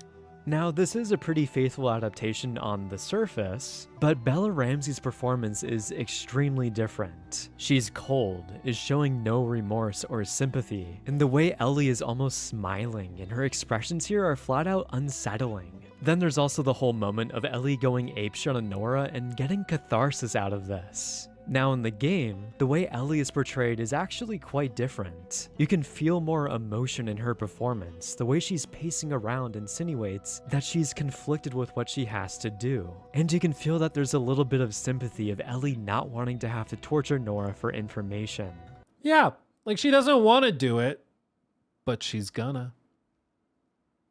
I could make your death quick if you give me what I want. If you don't, I can make it much worse. That's the impact of the game versus in the show where she's just like, I see the doll people everywhere. Like, it's just weird, you know? It's hard to root for her when you look in her eyes and it looks like, you know, a balloon trying to get into your soul. It's just weird. She's only doing this because she has to. There's also an interesting detail in that when Ellie is torturing Nora, you can see flashes of realization that what she's doing is wrong. Ellie feels remorse, but this atrocity is a necessity to find Abby. For the show, we don't get any flashes of humanity in Ellie. There's no internal conflict at all in her performance. She's completely emotionless throughout, and you can actively feel her character deriving satisfaction out of this moment. It's almost as if Ellie is in a trance here. It's really weird. This makes it seem like Ellie has this dark passenger. This is honestly such a big internal change from the game to the point that it now feels like I'm comparing an apple to an orange for characters. To the point that I think, yeah, apple and orange, there's a layup there for a different type of vegetable. But I mean, I think this is a great side-by-side to showcase it. And let me be very clear. I think that there is a version of this show that works. I think there is a version that works. The problem is that this, I'm saying instead of an apple or an orange, you say like a potato, and it's not important. Anyway, what I'm saying is I think that there is a version of this that works, but the problem is it's not consistent. And the problem is that you get this, but then at other times you get, I'm going to be a dad. And then you get like random, oh, I found a toddler book. Look at this. Isn't that funny? Like it doesn't work because it's not consistent. Like you have to have it consistent. If she is the mass murdering psychopath, that works. If she's conflicted and feeling emotion and knows that this is corrupting her, but she doesn't care, that works. But you can't have both. You can't like do one for 5% of the runtime and then do nothing, like, and have the polar opposite type of character presented for the rest of it. You can't have both. You can't have your cake and eat it too. And I feel like this was one of those moments where they're like, yeah, we'll show Ellie cracking and then like going crazy and feral. But then in the next episode, she's back to being like kind of goofy and silly again in various parts. And it's like, okay, well then what was the point of any of that? It's, again, it just feels very dissonant. It now feels like I'm comparing an apple to an orange for characters. But analyzing how this affects the overall story, making Ellie more psychopathic takes away that internal conflict and struggle. You're trading out someone who has more of a basis in humanity with someone that derives satisfaction or even joy out of violence. However, the opposite of this is what makes Ellie so compelling in the game. That inner turmoil and sensation that she's losing herself going down this path is heartbreaking. We're taking a character. I guess I should clarify. I think it could work for her to be a psychopath if it's consistent through the entire show. And honestly, the last season too, if they're like little shimmers of her killing people and like giggling about it, I think like that could reflect maybe how she was raised and everything, just like the kid trying to catch a duck on a fish hook. Shows that her brain just is off. It might make her much less sympathetic, but I do think that, you know, there's plenty of shows and movies where there's total psychopaths where the show works. and people can understand the character enough to, like, in a weird, twisted way, root for them to achieve their goal. The problem is in the show, it's just not consistent either which way. I think the better story is the one where she's conflicted and more nuanced, like in the game. I think that's still better, but I do think there's a version of The Last of Us HBO show where she's just a total psychopath that could work.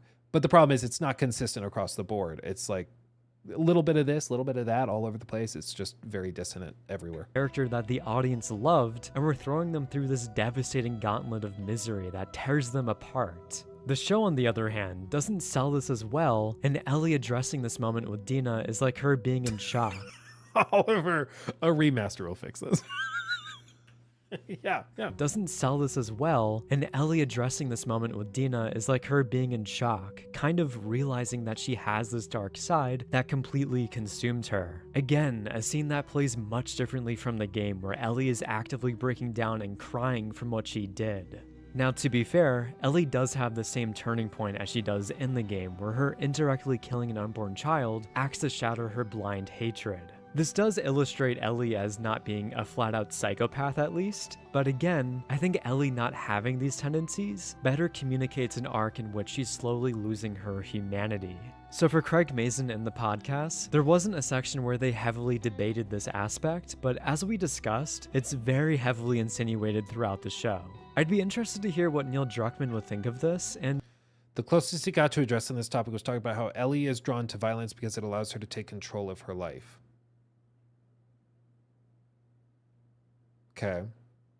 Yeah, I could see that. I can buy that everyone has differing lengths they'll go to enact vengeance, but it's another thing entirely setting up that Ellie is partially psychopathic. So yeah, between Ellie's downgraded intelligence, her maturity resembling more of a child, her lack of lethality or general skills, and psychopathy playing into her character are all pretty baffling changes. All of which are not made for the better, and I'd be fine with these if they did aid Ellie and elevated her from the game.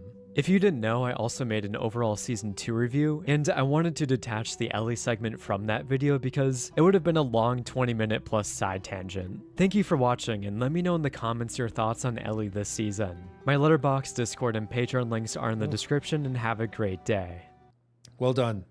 Yes, very, very good video. Again, I highly recommend you go give Supercuts Delight a sub, and I'll post the link in chats right now for everybody to check out. It'll also be in the description box of this clip as well for you to check out. But I think he hit the nail on the head. He hit the head with the club in many ways. I think it's just, at its core, it's a show where the people writing it and creating it have fundamental disagreements on who the characters are. And as a result, the whole thing is dissonant.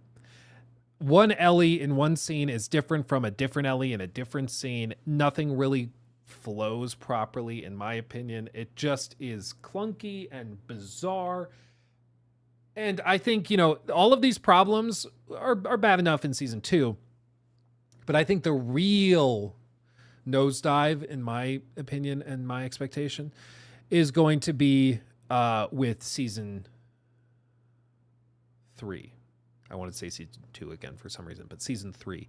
Because with Season 3, that is going to be the season that is entirely focused on Abby. That's like the opening sequence or really the third quarter of the game, where you take over Abby and you start playing through that way. And again, I just think there's going to be a lot of people who are going to boot up Season 3, and they're going to see new characters, a new cast of characters that they've been conditioned to dislike and hate so far. And it will be headed up by Caitlin Dever, which, maybe she is able to hold the season down by herself better than Bella was able to. But I think it's just going to feel like a spin-off episode or a spin-off season of a show that you already didn't really like that much. And so I don't really expect it to work very well. And I think it's probably going to have even more stuff where they try to make Abby even more relatable and likable. So she's probably going to do even more things that weren't in the game. And I just think it's going to continue nosediving, and it's probably going to get worse. And they were alluding to the idea that they wanted to stretch this to like 5 seasons. Like, I'm not sure if that works. I'm not sure if that works. If you can do 3 more of these. I don't know, man. I don't know. But we'll be here to see it. We'll be here to see it. I'll watch it for you. It's just crazy. But I don't think there is a better example of just what they did to this show than this spot right here. Maybe if they they photoshopped it, so instead of just holding onto her backpack strap, in her hand she has like a kazoo or maybe like a whoopee cushion or something. That could work. That would be more representative of it. But it really is jarring to see just how they took this and butchered the season 2. Like season 1, critically acclaimed, did very, very well. People loved it. But instead, they managed to lose all of that goodwill. Fans of the games have fallen off. A lot of like just fans of the first season that didn't play any of the games, they were just fans of the show, they also fell off. Again, the stat, I believe, let me see if I can find it, 55%. The Last of Us season 2. Yeah. Here it is. The Last of Us season 2 finale viewership was down 55% from season 1, which they expected to pick up over the holiday weekend and all that. But still, like, you'd think if it's a finale of a show that people really were loving, they would make time for it. So, I mean, dropping 55% compared to the finale of the last season, not great, because again, you want to see it going up, not down. So going back to what all of this started with, this segment started with, Neil and Haley Gross are both stepping away from Last of Us Season 3. They will not work on it. They will not write for it. They will not direct for it. They are stepping away to go back to Naughty Dog and work on Intergalactic, the Heretic Prophet. And they, of course, describe it. Co-creating the show has been a career highlight. It's been an honor to work alongside Craig, to executive produce, direct, and write on the last 2 seasons. Deeply thankful. I have some truly rad projects ahead. Can't wait to share. But for now, I want to express my gratitude for everyone who brought Ellie and Joel's world to life with such care. Like, they're going to leave with saying nice things and everything. But it does give you pause and make you wonder, are they jumping ship before things go belly up? Because I'm sure they've also thought about all this and talked about all this just as much as we have. So I'm not sure what the cause is, but I think it's probably good in general for Naughty Dog just as a company to have their head writers and stuff back in the studio, because I don't think it can work too great when you have attention being split massively, between massive projects like this. So we'll see how it goes. Yeah. Too bad they can't remaster and re-release the show 10 times like the games. Yeah. Well, it's like the old joke, What? Name the last 5 games Naughty Dog made. Okay. The Last of Us. Okay. You got it.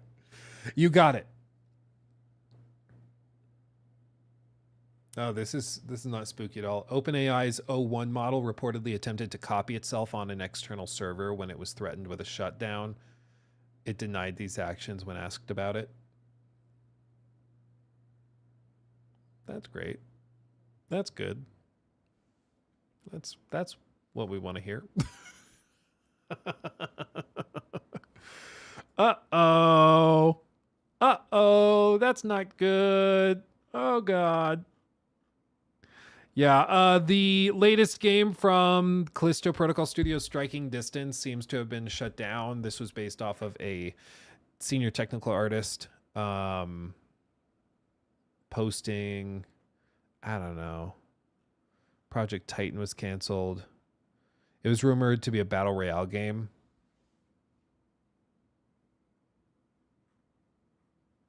Okay.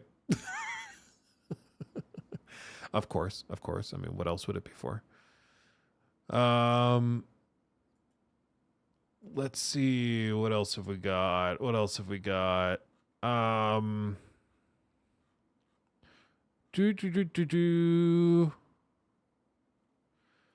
Oh yeah, the Arcane co-founder. Yeah, this was interesting. So they started talking about, I guess we could touch on this real quick because this is kind of interesting. New mini sort of segment here, but Rafael Calantonio, who's the president and creative director of Wolfeye Studios since 2019, was also co-founder of Arcane, which of course made Dishonored and Prey and Redfall. Can't forget Redfall. But he's the co-founder of that studio and now works at Wolfeye. But he said after the Microsoft layoffs, he posted to X, "Why is no one talking about the elephant in the room? Cough, cough, Game Pass. As a developer, what are your thoughts on it?" I haven't had coffee today. I've just had this Liquid Death, which is just like water or flavored tea, agave, and vitamins. I don't know, man. I need my coffee. But this is interesting. He says, "I think Game Pass is an unsustainable model that has been increasingly damaging the industry for a decade, subsidized by Microsoft's infinite money. But at some point, reality has to hit. I don't think Game Pass can coexist with other models. They'll either kill everyone else or give up." And Very AFK. Now, if you don't know this guy, Very AFK is like one of the head honcho publishers over at Larian. So like he knows what he's doing. Okay, he's accomplished. He knows what he's doing. Quote, "What happens when all that money runs out is the most vocal concern in my network, and one of the main economic reasons people I know haven't shifted to its business model. The infinite money thing never made any sense." Raphael continues, "I agree, and I'm fed up with all the BS they fed us at first. Like, don't worry, it doesn't impact sales, only to admit years later that it totally does." No shit, it does, really? And he continues, "Regarding cannibalization of sales, we aren't seeing that. The economics never made sense, but at the same time, I do recognize that for smaller teams with new or riskier IPs, it helped de-risk. Much prefer Sony's lifecycle management strategy." And Raphael says, "Yeah, the only way Game Pass can coexist without hurting everyone is for the back catalog."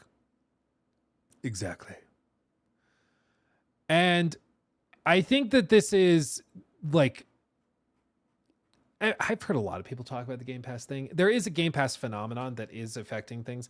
So like Xbox players, for example, they have become accustomed to getting games as part of the service they pay for monthly. So now the idea of paying $70 or $80 for a game is anathema. They do not like that concept, and so they're less likely to buy it. So we've seen average users, like per unit user purchases on Xbox, drop, because people are used to getting their games included in the service, so they're less likely to buy games elsewhere from third-party publishers and stuff like that.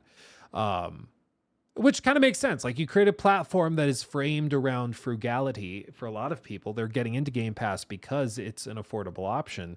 You shouldn't be surprised when they are therefore very like affordability focused, where they're much more precise with where they put their money. They're unlikely to spend a lot on games that they don't finish, for example.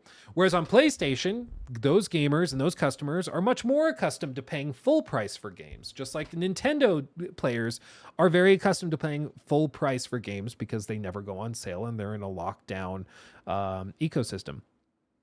So all of that can work, but I do think what happens is with like Game Pass, surprisingly enough, has done the most damage, I think, to like AA devs. Because what inevitably happens is if a game launches at like $50, you know, and it's like, it's decent, but it's got problems. You know, it's a AA, sort of larger than indie, but not AAA game. And if people are like, yeah, it's got some problems, what do they say? I'll wait for it to go to Game Pass. I'll wait for it to go to PlayStation Plus or whatever. I'm going to wait for it to go to one of those services. And so they don't buy it at day one. But a lot of these games rely on day one revenue. So even though they never said they're bringing it to Game Pass, people immediately go, yeah, but it probably will eventually. So whatever, we'll just wait for it. And it's created this weird thing where like, you know, it's buy, wait for sale, never touch again, like ACG does. Or, you know, you add on another one, wait for a subscription service as like a separate tab, you know? So I think without a doubt, it's affected the mentality of some customers out there who have grown accustomed to basically just renting the game through the service. In the same way that, like, what do we see with Disney Plus now? Disney Plus is having all these problems where they, well, Disney in general is, but Disney will put out a new Pixar movie. And a lot of people are like, yeah, I'd probably watch it on Disney Plus, the subscription service, but I wouldn't go to the movie theater for it. I don't think it's worth movie theater money. But I'll watch it if it's streamable, sure. And that's what happens with a lot of these games, is that gamers who are on Game Pass are of the same mindset. Oh, it's a Game Pass quality game, but I wouldn't pay $70 for it. You know?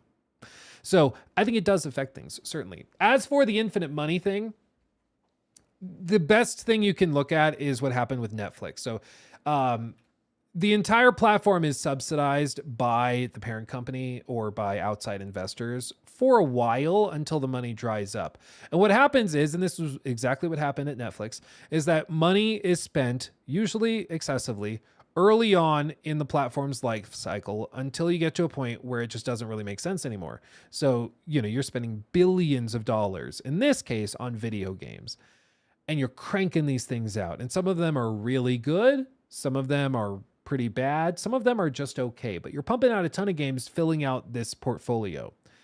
But eventually this does make sense because you are getting revenue. You know, they are seeing, initially, maybe they were making pretty solid money and they're getting more signups and stuff.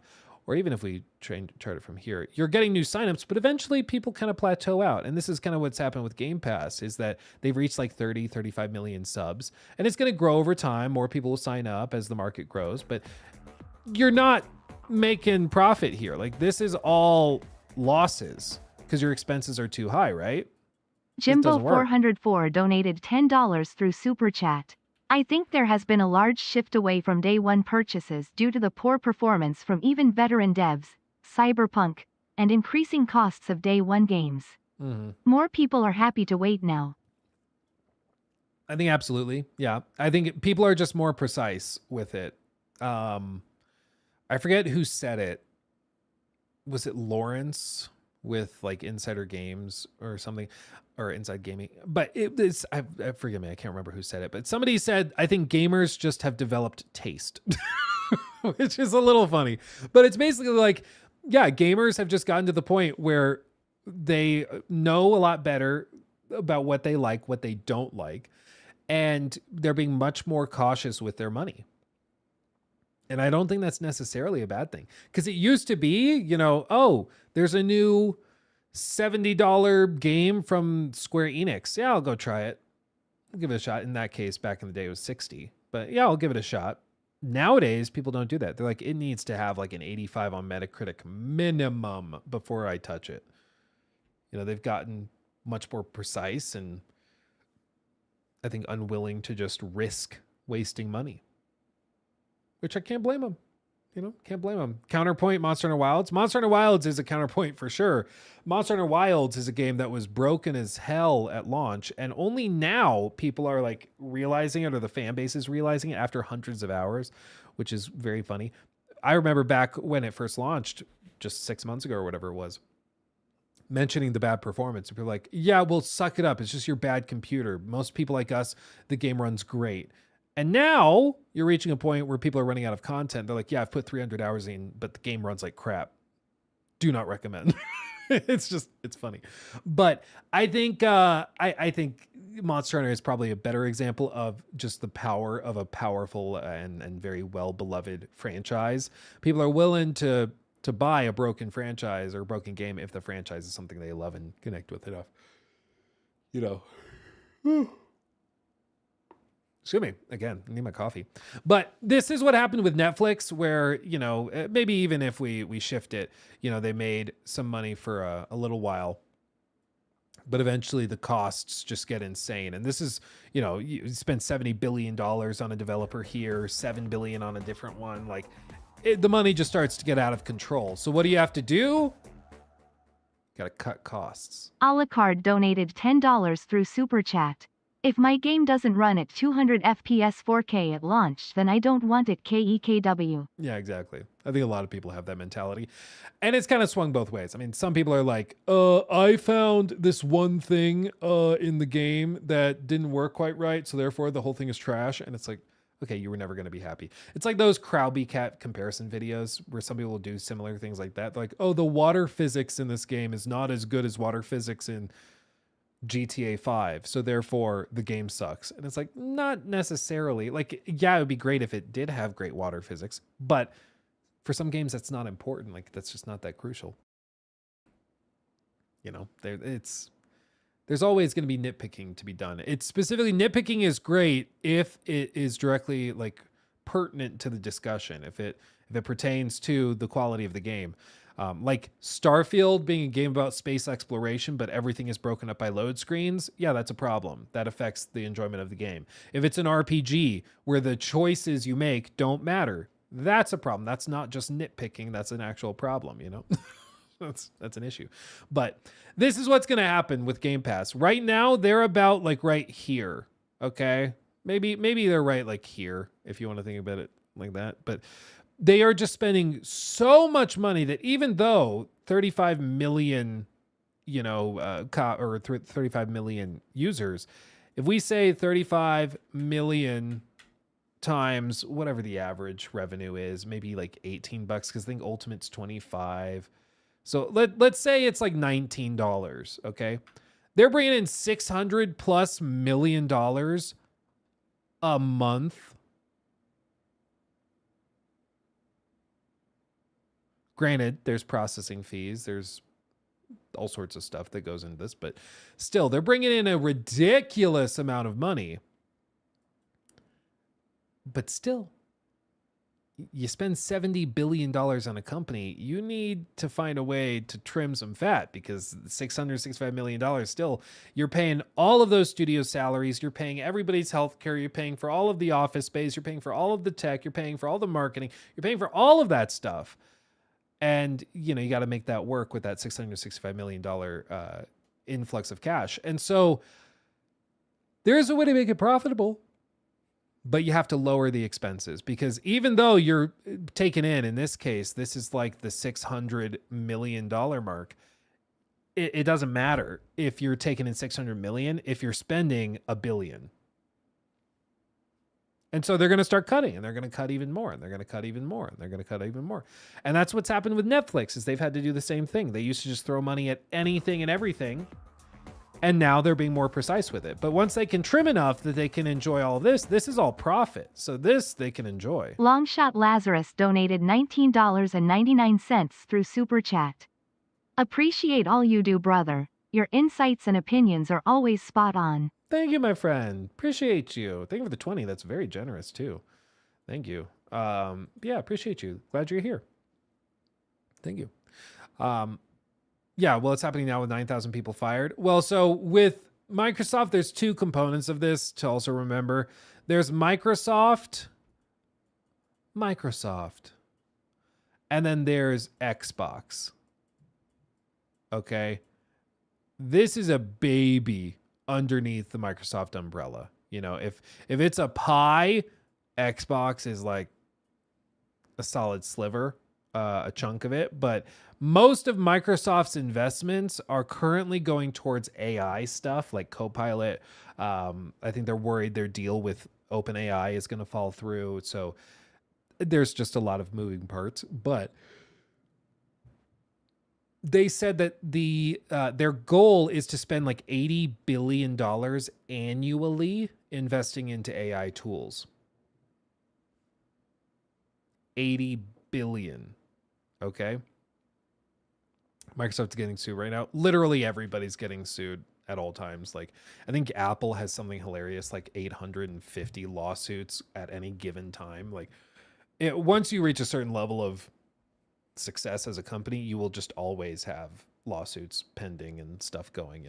It's very common. So you'd have to be more precise. But look, even in this, it's been staring us in the face this whole time. What's this? In MS Paint, they have a Copilot prompt. in MS Paint, they have an AI tool prompt. You didn't realize that was there? Me neither. I just noticed it just now, and that's why I called it out. Yeah. Literally in MS Paint, they now have AI tools built in. So all of this money, like for Microsoft, those 9,000 employees that were laid off, that's about 4% of their workforce. I don't know how many were Xbox specific, but maybe like 500 were Xbox, employees that were laid off. The other 8,500 were across the rest of the organization, and the money that they're saving there is going towards that $80 billion investment into AI tools so that we can do things like this. Image creator. It's going to make me sign in. Do I even know my Microsoft sign in? Oh, wait, it's connected to my PC. Okay. Show me a dystopian corporate hellscape. And then the style, let's do it as pixel art. Let's see how this works.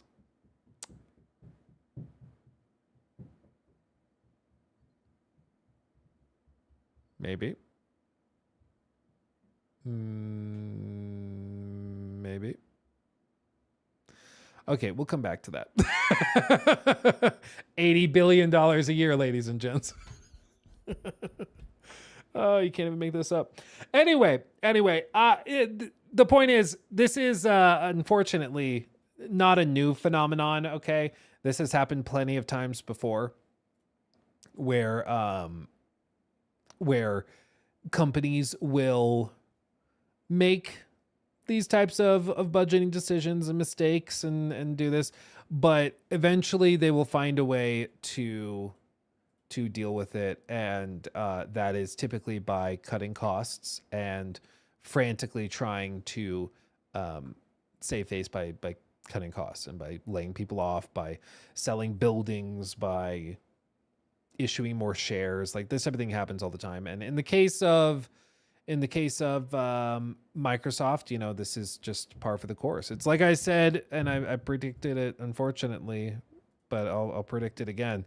End of June next year, there will be more layoffs. Like every year, Microsoft does this repeatedly, multiple times throughout the year, usually right before a quarter end. But especially before their fiscal year ends, they always do massive layoffs to trim the fat in the budget to make it look better for investors. This is just how they do it. So, yeah. Yeah.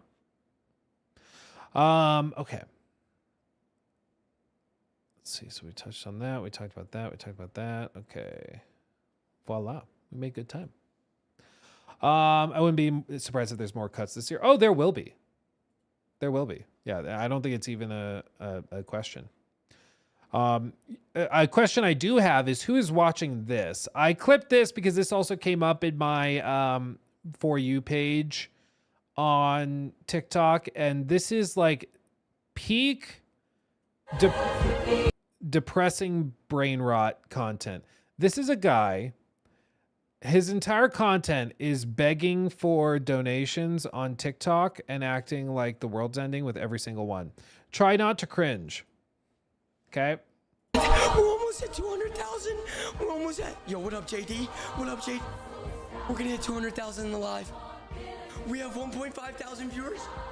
Guys, everybody type W. Everybody type W right now. This is crazy.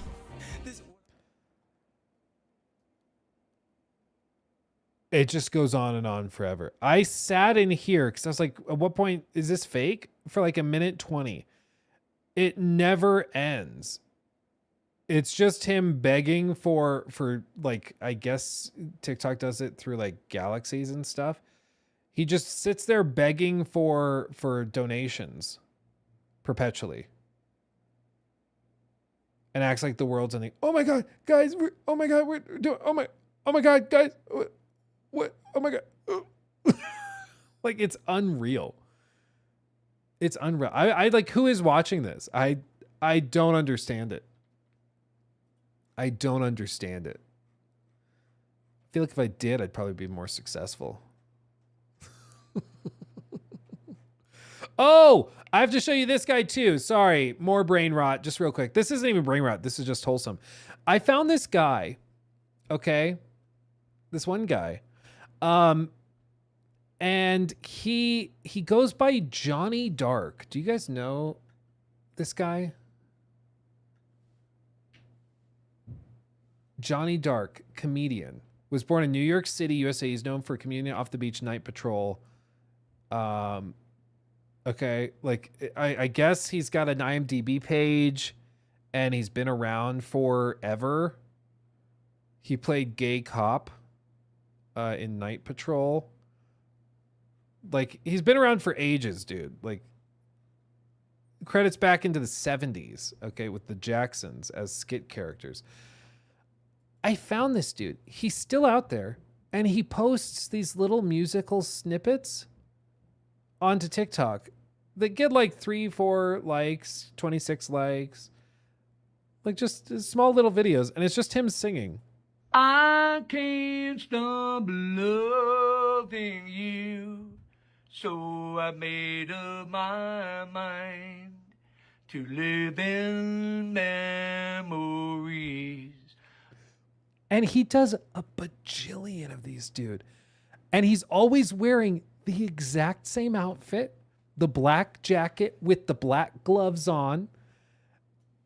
And, you know, there's occasionally pictures you'll see him out and about not wearing that. But every time... You're nobody till somebody loves you. Love is but a song we sing. Fears the way we... Her name was Lola. She was a showgirl. Like, for years he's been doing this, okay? For years. He does occasionally have little snippets and stuff of him, like, back in the day. Flip Wilson, as generous as can be, he dropped by the Comedy Store and give out advice and cash for free. And then this one, Rip Taylor was a silly, funny, yet complex man who loved to fly high with no desire to land. Happy 4th of July, America. Like, what a character. Ooh, a rare picture in the wild. Like, grandkids, I guess? Like, what a character, dude. What a character. So there you go. There you go. Johnny Dark. You didn't know him? Now you do. Johnny Dark. Oh, I love finding these very unique, random characters, you know. I love it. I love it. Okay. Guy seems chill. Oh yeah, guy's got a lot of stories. That's the kind of guy that you'll talk to him and just be like randomly. He's like, yeah, I once shared a bathroom stall with JFK. And you're just like, what? That's the kind of guy he is, I think. You know, he's got a whole other life you can't even fathom, you know. But now he just vibes by singing songs on TikTok. I just want to know the process. Like, does he intentionally put on the same jacket and gloves and then hold his phone like that for every video? Or is it that he puts it on because he lives in a cold climate and he's like, he films a song every time he leaves the house? Like, what is the process? You know, that's what I want to know. Is he intentionally dressing up? Is that like how he dresses up? I don't know. Luke, you would literally die if you managed to jump into Brazil's deep YouTube algorithm sinkhole. Dude, I can only imagine. Another one I saw, this is going to really destroy your faith in humanity, okay? And then I swear I'll stop with this, but oh yeah. I showed you this one already. Another nice thing about being single is that it gives me more time to think about Jesus. Yeah, true. This is how some people are doing this now, okay? Watch this. This is dumb. I don't know if this is faked or what. I don't think it is. Watch this and lose all faith in content creation for the rest of your life. Post a viral Bigfoot vlog to my YouTube channel. So to be clear, what he's doing... Post a viral Bigfoot... is that he's created a workflow that triggers a bunch of different prompts within all sorts of different AI tools to do this for him. Okay, so watch how it does this. A viral Bigfoot vlog to my YouTube channel about him meeting an alien. Telegram message sent. Now it's going to transcribe that and write a story for that video. Now it's going to generate 8 separate parts for that video. All right, now it's going to combine all those clips together. Okay, now it's going to publish the video to YouTube. All right, so I'm here on my new YouTube channel. Let's just give it a little refresh. And there is our video being uploaded. Looks like it just finished actually, so let's give that a watch. Hey there, forest friends. Bigfoot Here here is with something wild Bigfoot to in share. the woods. Kind of electric. There is the alien. Oh my god. Try these. They're Comment AI and I'll... This is why everything is slop now. This is why. Because these guys build tools and we'll just say like, make 50 of them. And it'll just do 50 of them and pump them out. And then one of them catches the algorithm and it blows up. Like, it's crazy. On the one hand, I respect the hustle coming up with a way to do this automated so you don't have to like manually do that. That's cool. That's honestly kind of cool to see that there's tools like that that you can use. But I do think it's destroying creativity itself, and humanity is slowly dying. Everything's over. We might as well give up now. So there's also that. But I saw that. I was like, okay, so that's how they do it. Okay, well, there you go. There you go. I'm sad now. Everything is sad. Oh, man. Oh, golly. Anyway. You can't think about it too long or you'll just get super depressed. You just can't do it. Can't do it. Shut your brain off to it. Hard when you have kids. Dude, I am not ready for when my kids get to the point where they're like watching brain rot and they're like, Dad, what do you mean? What do you mean you don't know what it is to be planked or you look like you ate mud on that one, Dad. I'm like, what does that even mean? It's like, oh, it's the new thing kids say, you eat mud. It's like that. My little sister, she is totally tuned into all of like hip stuff. I feel so old. Yeah, skibbity toilet, Dad. She makes me feel so old, but she is totally tuned into all of it.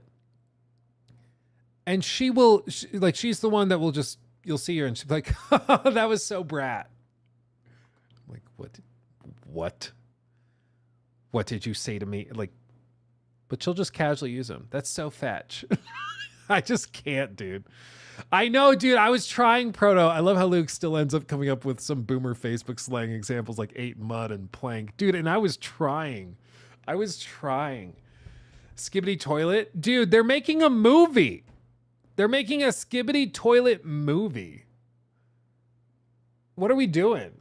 Like, yeah, no cap on God. Okay, unironically, maybe this is bad. Whenever I'm like, what does slang mean? What do these slang things mean? Is there like a new term? I'll just pull up like Kai's stream or a clip of Kai's stream and see if he's using a new term. And I'm like, okay, so it's real. Because like when people started saying on God, no cap, I was like, what does that even mean? Is that even a real thing? So I pulled up like one of the biggest streamers in the world. I was like, okay, he's using the term. So that's probably why it's a thing now. Okay. And then try to figure out what it means. Such a boomer, dude. Go have a nap, Luke. Yeah, dude. I need it. Bruh, I got to pull out a translator for new slang at the pace it's coming out these days. Yeah. Well, and then there's like a subculture of people that like, they don't even mean it. It's like ironic slang. So it's like, no, it's not actually skibbity toilet riz, but we say that when we mean that it's not cool. It's like, what do you mean? Yeah. For what? Yeah, give me just a second. Well, everybody, I've got to go take care of doggy real quick. The wife just asked for a hand with it. So I'm going to call it there. Thanks for chilling with me. Much love. I'll see you later. We'll be back on Wednesday with the podcast once more with Jor. Should be a good time, okay? Much love. I'll see you soon. Hugs and kisses. Bye-bye.